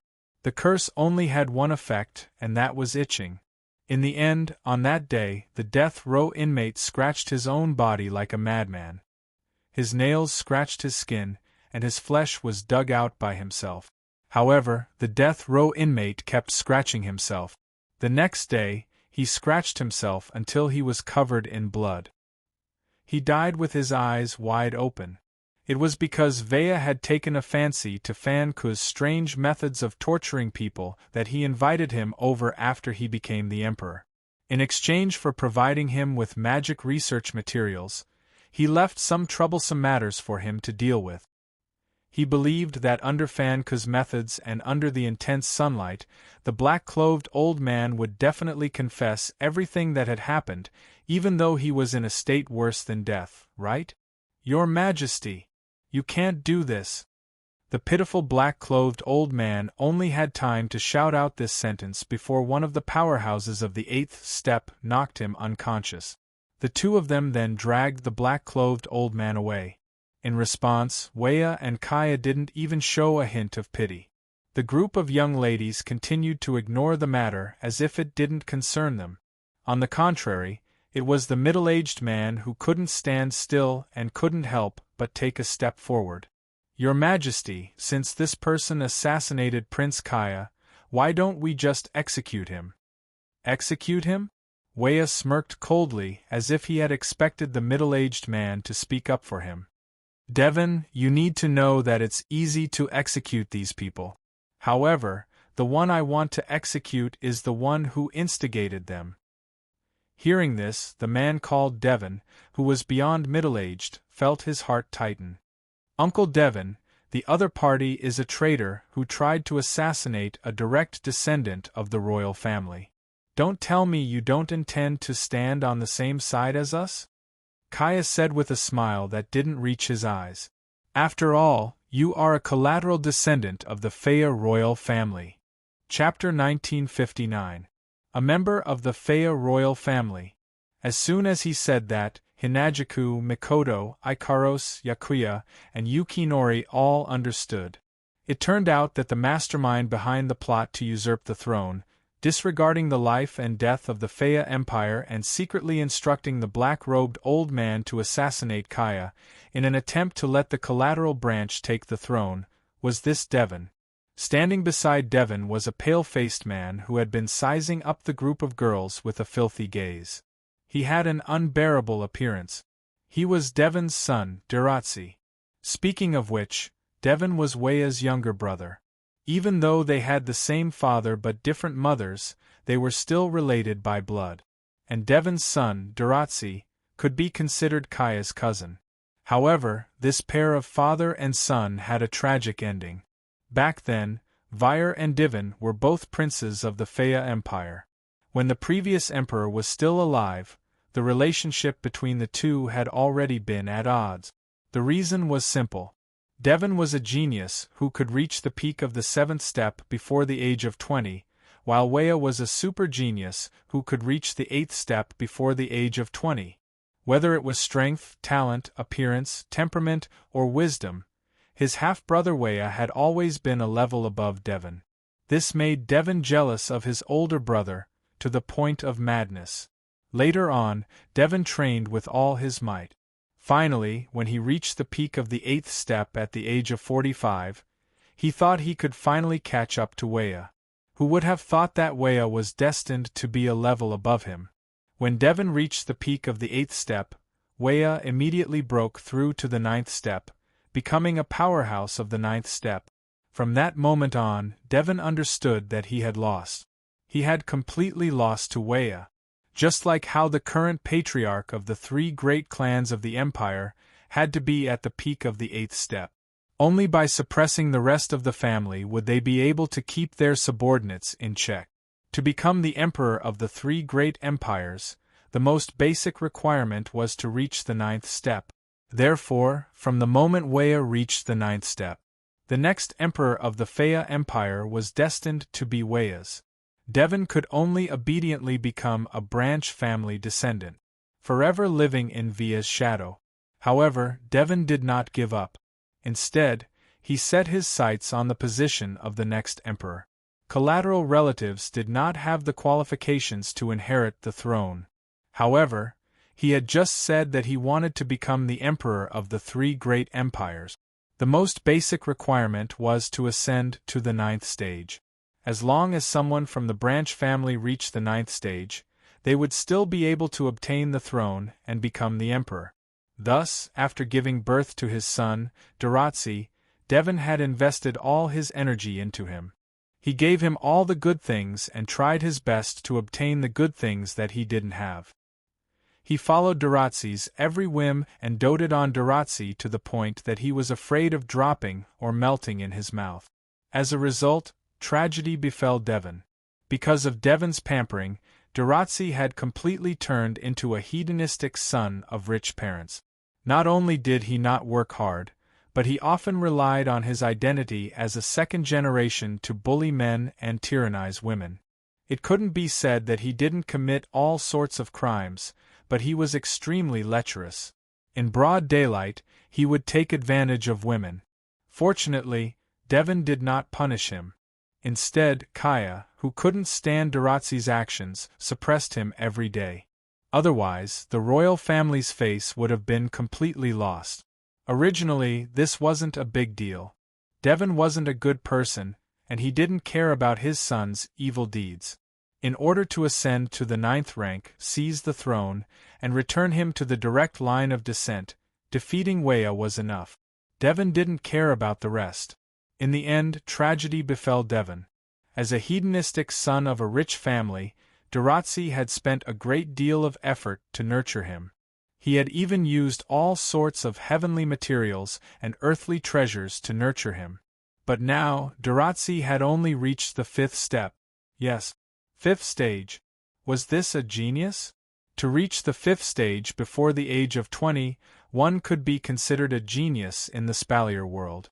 However, if one were to be placed in the cradle of geniuses, the Spalier World Academy, one would simply be laughed at. And this was only after Devon had thrown a lot of heavenly treasures into Duratzi's body. Otherwise, Duratzi might not even have reached the 3rd order by now. Was Duratzi's talent weak? Actually, it wasn't weak. Even if he couldn't compare to Kaya, thanks to his royal bloodline, Duratzi's innate talent wasn't much worse than Kaya's. If there was something to be blamed, it would be this unambitious, lazy person whose mind was filled with women. He had no intention of cultivating diligently at all, always half-heartedly doing his work, spending most of his time looking for women. In the Spalier world. No, it should be said that no matter which world it was, if one wanted to achieve great things, talent was important. However, hard work was not something that could be lacking. An expert could lack talent, but they definitely couldn't lack hard work. Thus, even if Duratzi's talent was greater than Kaya's, if he didn't cultivate hard, he wouldn't be able to stand out. Not to mention, his talent was weaker than Kaya's. It was because of Duratzi's cowardice that Devon could only harden his heart and send out a black-clothed elder to assassinate Kaya. As long as Kaya died, Weya, who only had one daughter left, would have no choice but to hand over the throne. This was the cause of everything. Devon had thought that the assassination would fail, but the black-clothed elder was his trusted aide. He wouldn't expose him. Even if Weya knew who the mastermind was, Devon didn't have any evidence, so he wasn't worried. However, Weya was still more skilled. Now, Devon had no confidence that he wouldn't be exposed. Thinking of this, the gloomy Devon could only helplessly make a decision. He glanced at the girls standing to the side and ignored Kaya's mocking words. He changed the topic. "Who are these ladies?" The group of girls were all startled. They hadn't expected that the topic would suddenly involve them. Kaya's face was also full of surprise. Weya was the only one who took a deep look at Devon and said faintly, "These ladies are all guests from the capital of alternate generations. You might not understand, but you should know Wu Yen, right?" Wu Yen. Devon paused for a moment before his expression changed. Ailu Empire's Princess Sylph's fiancé? The youngest Type 9 powerhouse in history? These ladies are Sir Wu Yan's confidants. The capital of alternate generations is a faction established by Sir Wu Yan. Weya nodded. Even though only a few of us council elders know of its existence, with Sir Wu Yan and that lord around, the capital of alternate generations is the strongest faction in the Spalier world outside of the 3 empires. It's best if you get to know them.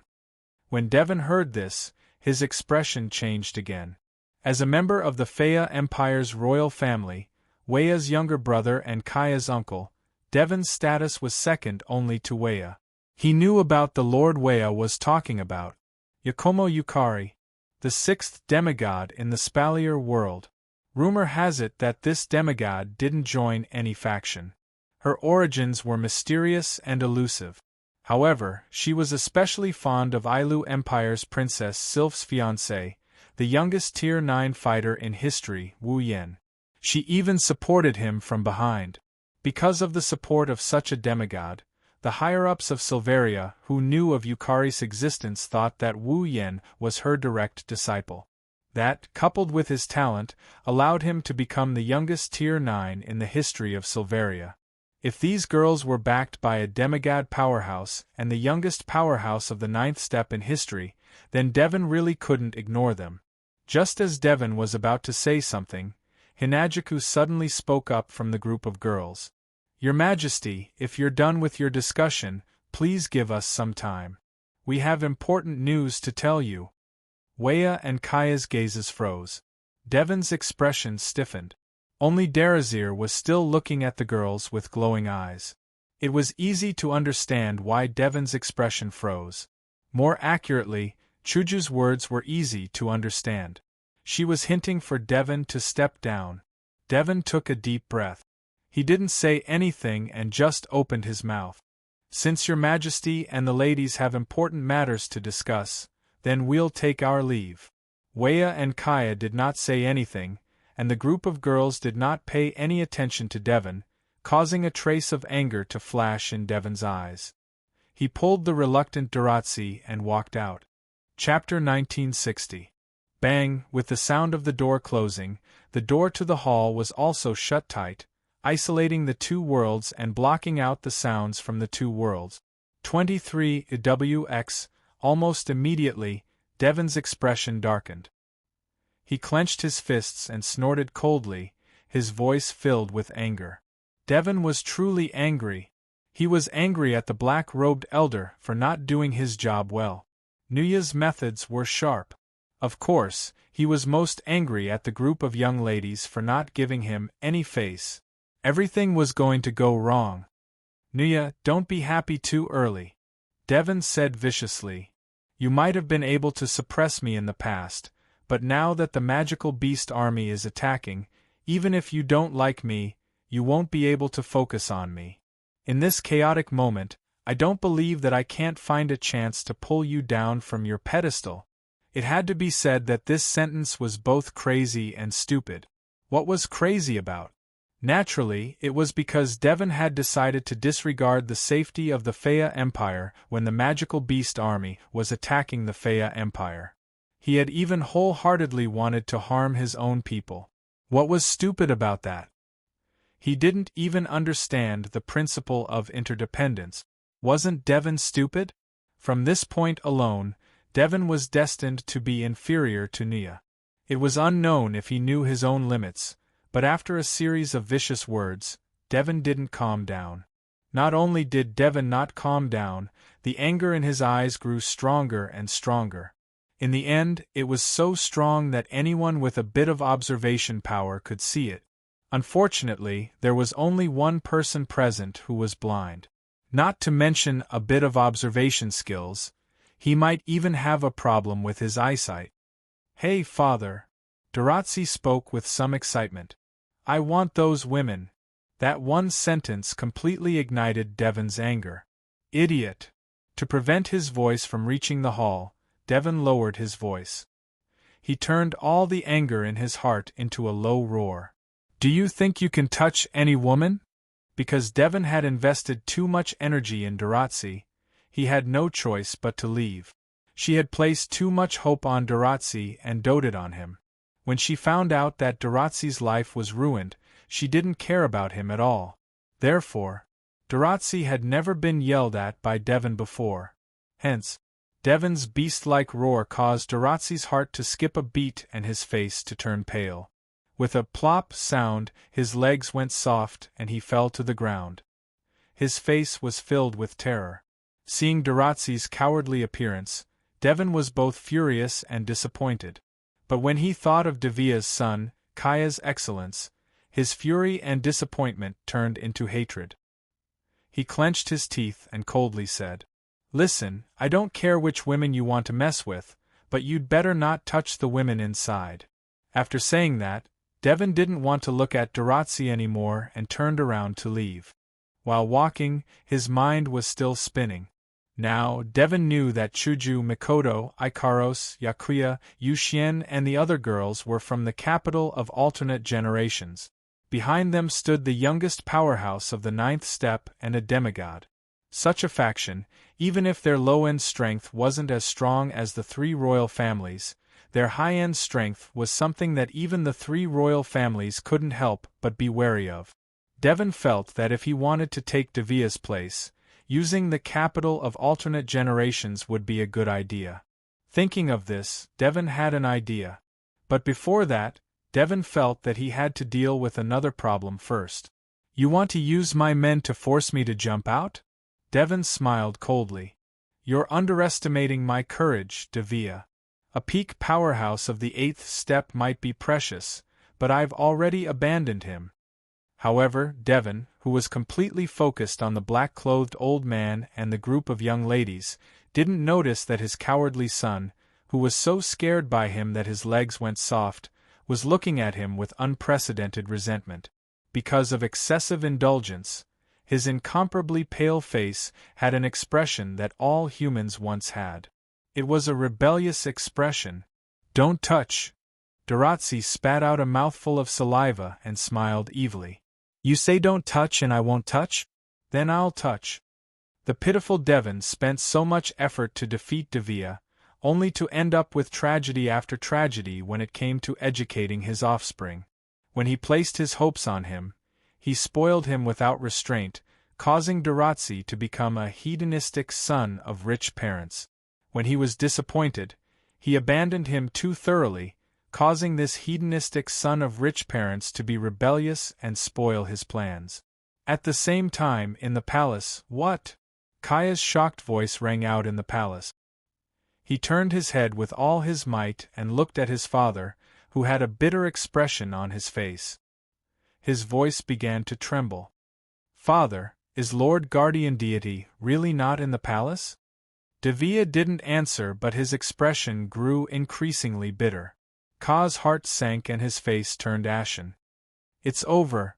Devia didn't blame Ka for saying that because the situation was very unfavorable for them. It was so unfavorable that this stalemate could end at any moment. Moreover, it would end with the destruction of Faya Empire. "I always thought that the Beast King had used some kind of trick to lure the guardian deity away. Who would have thought that the situation would be worse than I imagined?" Weya gritted his teeth and took a deep breath. He then looked at the group of girls. "Since all of you have come to the Faya Empire, you must have been entrusted by the guardian god to help us, am I right?" "Yes. Indeed, Miss Linya has something to do with it." Hinajiku nodded and spoke her thoughts. If the pseudo-beast king leading the magical beast army knew that the pseudo-god-level beast king was being sealed in the capital of alternate generations by 5 demigod-level fighters, I'm afraid that he would immediately abandon the Faya Empire and lead the magical beast army to attack the capital of alternate generations. Other than Miss Linya, we are here for ourselves. Before we came to Faya Empire, Yukari told us that it would be best if we could kill the Beast King. Even if we couldn't, we had to keep him here. We can't let him go to the otherworldly capital. Mikoto's voice was resolute, and her forehead flashed with electricity. Otherwise, if they affect the seal and allow the semi-divinity realm beast kings to break out of the seal, we'll be doomed. That's right. Ka had recovered from the sudden bad news and nodded heavily. Even though the guardian deity isn't here and the situation isn't looking good for us, a demigod beast king is still much easier to deal with than a demigod beast king. Since the demigod beast king is sealed by 5 demigods and Lady Linya is working hard for the sake of Silveria, we can't admit defeat to a demigod beast king. Hearing Ka's words, the group of girls nodded in agreement. Actually, their thoughts were similar to Ka's. In order to deal with the Beast King so that the Misaka sisters and the girls in the capital of alternate generations could live a carefree and happy life, Wu Yen must be working hard in various dungeon world. Since that was the case, even if the girls couldn't do anything to the demigod Beast King, they had to stall the demigod Beast King. They couldn't let him go to the capital of a different era. That was the determination in the girls' hearts. Then, Weya couldn't possibly object and looked at the girls. "Ladies, do you have any ideas on how to deal with the Beast King?" The girls looked at each other, then Hinajiku and Mikoto stepped forward. "Actually, we came up with a plan while we were on our way here." About half an hour later, Shoujo, Mikoto, Ikaros, Yugiya, and Yushien came out of the palace and walked down a golden corridor. Hey! Yugiya couldn't help but speak up. Is that Beast King really that strong? So strong that we have to do this? He's definitely stronger than you think, Shoujo said seriously. At least, I think even if the 5 of us work together, we won't be able to defeat him. Wow, Yushien didn't know he was that strong. Yushien looked at Mikoto. Is he stronger than Master? Mikoto opened her mouth and was about to say something when a group of people came out from the corner and blocked the girl's path. The one leading them was Daratsi with a proud smile on his face. Chapter 1961. The group of girls who were chatting stopped in their tracks and looked at the group of people who were blocking their way. The expressions on their faces all disappeared. Rushing out from the side, blocking the path of the girls was a group of people wearing armor with swords at their waist. They seemed to be from a knight regiment. There were about 20 of them, and each of them seemed to be above 30. Their aura was faintly discernible, and one could tell at a glance that they weren't people to be trifled with. Without needing to use the system's perception ability, the group of girls sensed the aura of these 20 knights and instantly saw through their strength. 18 Peak of the 7th step. The remaining 2 stood beside Daratsi, one on the left and one on the right. They were slightly older than the rest of the knights. At first glance, they should be middle-aged or above. Their auras were more stable and obscure.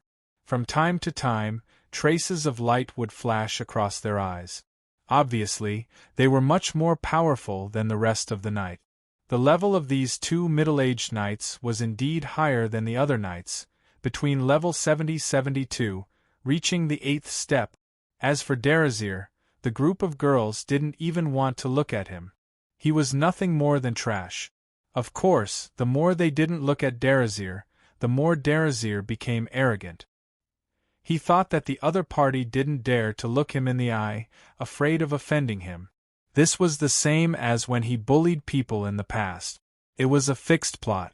Therefore, Darazir unscrupulously swept his fanatical gaze over the group of girls. Especially when his gaze swept over Ikaros and Shixien's protruding chest, the fanaticism in his eyes directly turned into lust, and he couldn't help but reach out his hands to the girls. This time, the girls couldn't ignore Daratsi anymore. Swoosh! Everyone's gazes converged on Daratsi's body. The faintly discernible pressure also converged on Daratsi's body through their gazes. This made Darazir's body stiffen, and he couldn't move. Seeing this, the 2 middle-aged knights of the 8th step standing on the left and right of Darazir raised their brows and glanced at each other. They seemed unwilling to stand out. That was only natural. As powerhouses of the 7th step and above, these knights more or less had their own dignity. The knights didn't mind protecting someone who was weaker than them. They didn't even mind obeying someone who was weaker than them. However, Daratsi wasn't just weak. He bullied the weak and feared the strong. He was abnormally lecherous. He was a hedonistic son of a rich family, such a person. Who would think highly of him? If he hadn't been ordered by Devon to protect this useless second generation who was destined to be a good-for-nothing for the rest of his life. Not to mention the 2 Type 8 powerhouses, even the 18 Peak Type 7 powerhouses would not be willing. It had to be said that Devon had indeed placed great importance on Daratsi. He had actually given his son 20 guards, 2 of which were powerhouses of the 8th step, and the rest were all powerhouses of the 7th step. This was already a treatment that ordinary princes could not enjoy. The guards in charge of protecting Darazir didn't seem to know that Devon was completely disappointed in Darazir, even though he was unwilling. He had no choice but to stand out. Immediately, the 2 powerhouses of the 8th step stepped forward, as if protecting Daratsi behind them. They blocked in front of Daratsi, blocking the faintly discernible pressure from the group of girls. At this moment, Daratsi's stiff body finally loosened. He rubbed his shoulder and said with some doubt, "Have you been too tired recently?" This second-generation young master thought that the reason why he couldn't move was because his body became sluggish. Pucci, Shoujo, Mikoto, Yakuya, and Yushien were all stunned for a moment. Then, they couldn't help but laugh. Clearly, they were prostrating at Daratzi's feet in all sorts of ways. When the group of girls smiled, their heroic, beautiful, and gentle appearances were displayed. This caused Daratzi's eyes to widen and his mouth to open. Drool actually flowed out of his mouth. The laughter of the girls stopped abruptly. Seeing Daratzi's sluggish appearance, they couldn't help but feel disgusted. Without saying anything, they turned around and left. In all fairness, whether it was Shoujo, Mikoto, Yakuya, or Yushien, although they were all kind, their tempers weren't very good. If it was any other time, they would have already flipped out. Why would they wait until now? Under such circumstances, Daratzi was actually able to make the group of girls not flip out. One could imagine how bad their impression of him was. Stop right there. When Daratzi saw the group of girls turn around and leave, he immediately called out, "Who allowed you to leave?" As soon as these words were spoken, the peak 7th Order powerhouses standing behind Daratzi seemed to have gotten used to it. They leaped up and surrounded the group of girls in a flash. Looking at their practiced movements, it was clear that they had done this many times in the past. Being surrounded like this, the group of girls could only helplessly stop again. Unable to hold back any longer, Yijuya abruptly turned around and pointed at Daratzi. "How dare you block our way? How is it? Amazing, right?" Daratzi's nose was pointed towards the sky. He was so arrogant that no one could bear to look at him. It was as if he was the one who stopped the girls. "Let me tell you, this prince has taken a liking to you. Obediently return with this prince." "You're mocking me? You like me?" Shi-Hsien narrowed her eyes and looked expressionlessly at the smug Daratzi. "But Shi-Hsien hates you." Daratzi's smug expression froze on his face. "What a coincidence!" Shoujo also said with a smile. "I hate you too." "Hateful?" Mikoto opened her mouth in disgust. "If I can, I really want to punch you twice." Okay.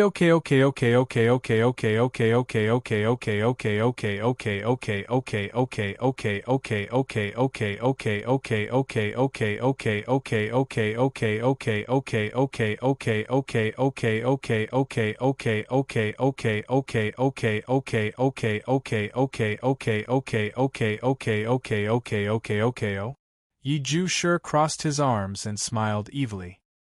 His words had offended everyone present. "Do you commoners also want to taste my pitch-black demonic spear?"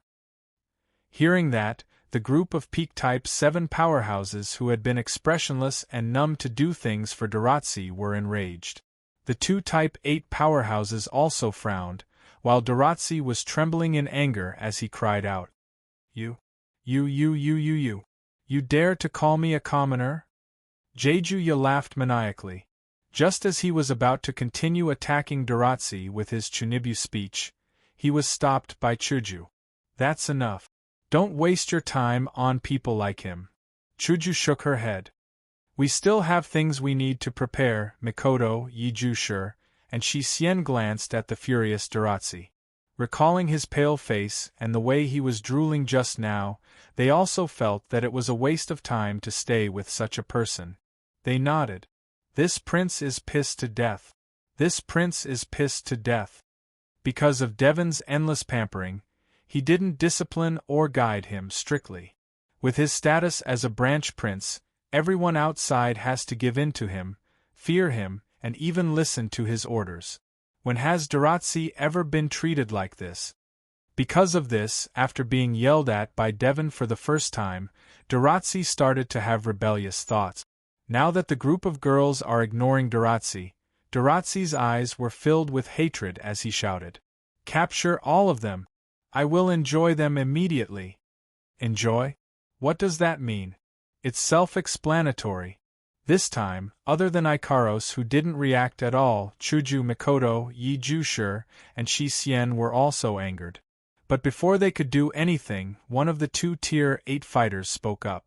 "Prince Daratzi, Prince Kaya said before that if you use forceful means to coerce others, he won't let you go.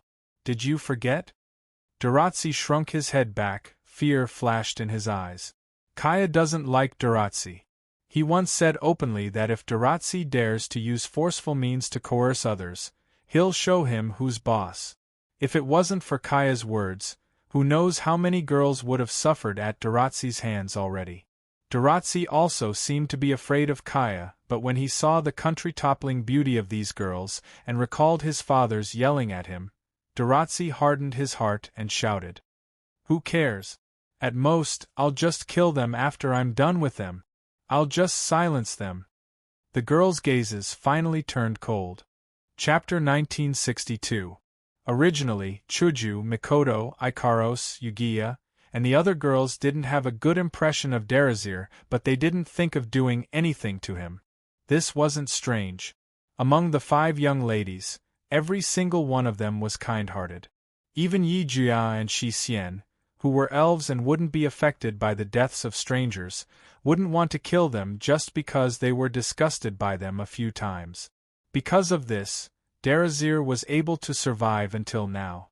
If Wu Yen was here and saw Darazir looking at his wives with such disgusting eyes, he wouldn't care about the Prince of Faya Empire's side family. He might even castrate Darazir on the spot. If Divan stepped out to stop him, he would take care of both of them. Waya, Kaya, and Faya Empire's side family wouldn't fall out with the capital of alternate generations just because of these 2 side family members. And now the girls were really angry. Darazir popped out of nowhere and said that he wanted to take them back and enjoy them. He even dared to silence them? The girls only met Darazir today. Not to mention offending him, they didn't even exchange a few words. Not only is this person a coward, his heart is also so vicious. Now, the girl's impression of him was no longer bad. Instead, it was extremely bad. Darazir didn't know that he had offended someone he shouldn't have. He yelled at the guards beside him in exasperation.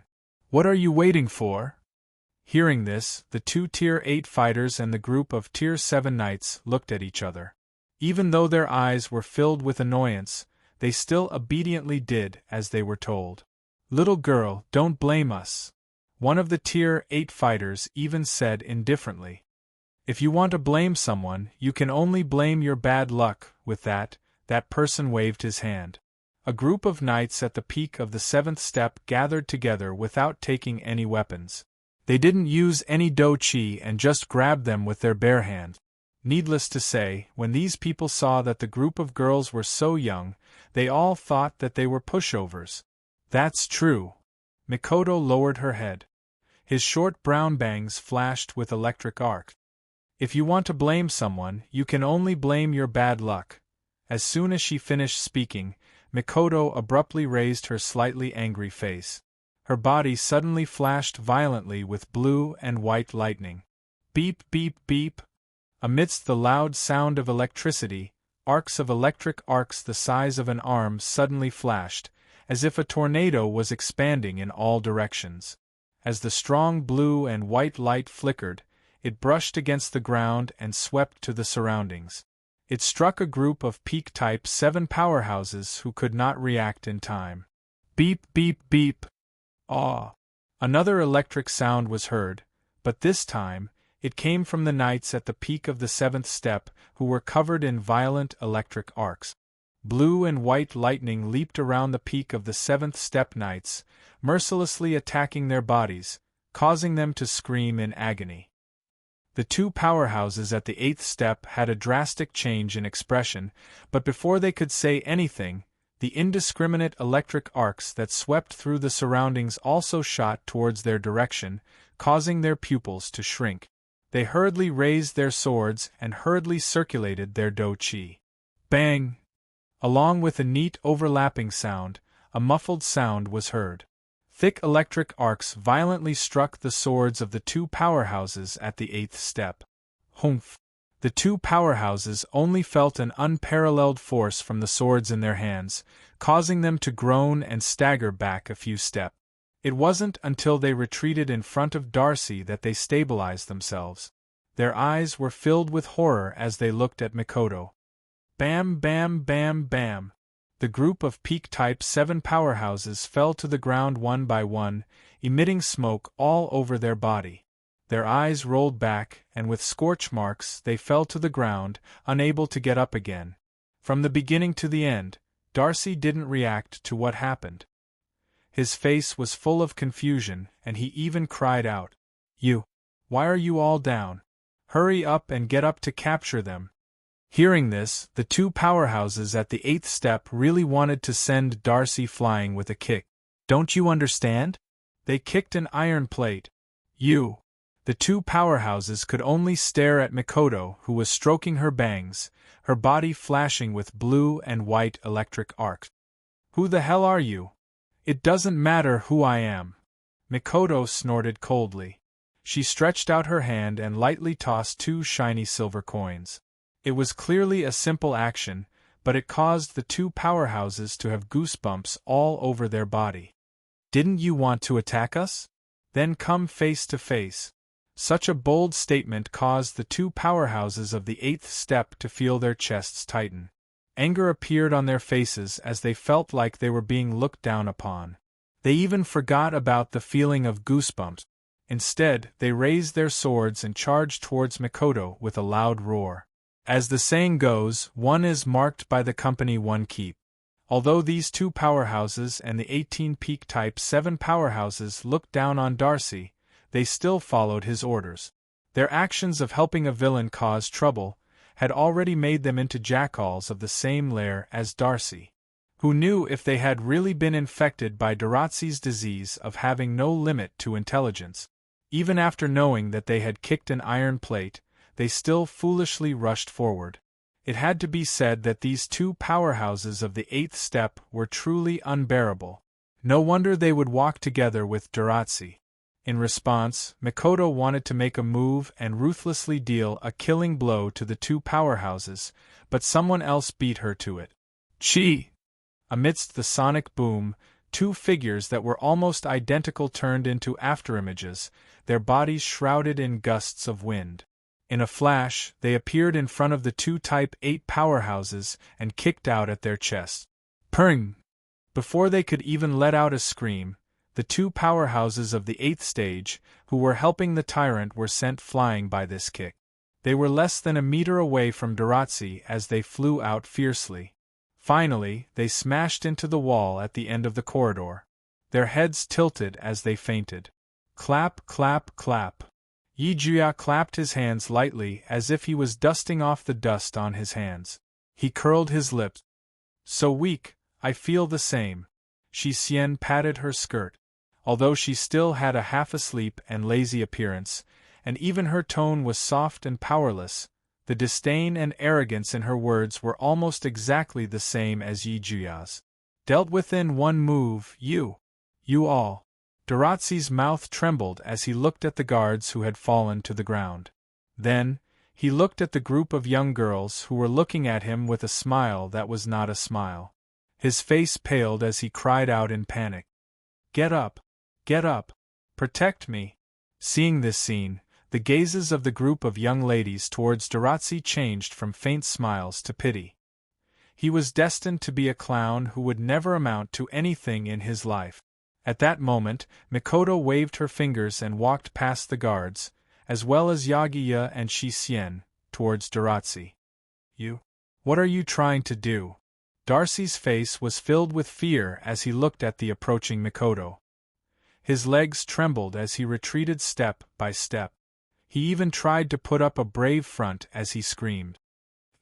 "I am the Prince of Fia Empire. If you dare to touch me, Fia Empire will not let you off." However, Daratzi's threatening words didn't cause fear and panic like he had imagined.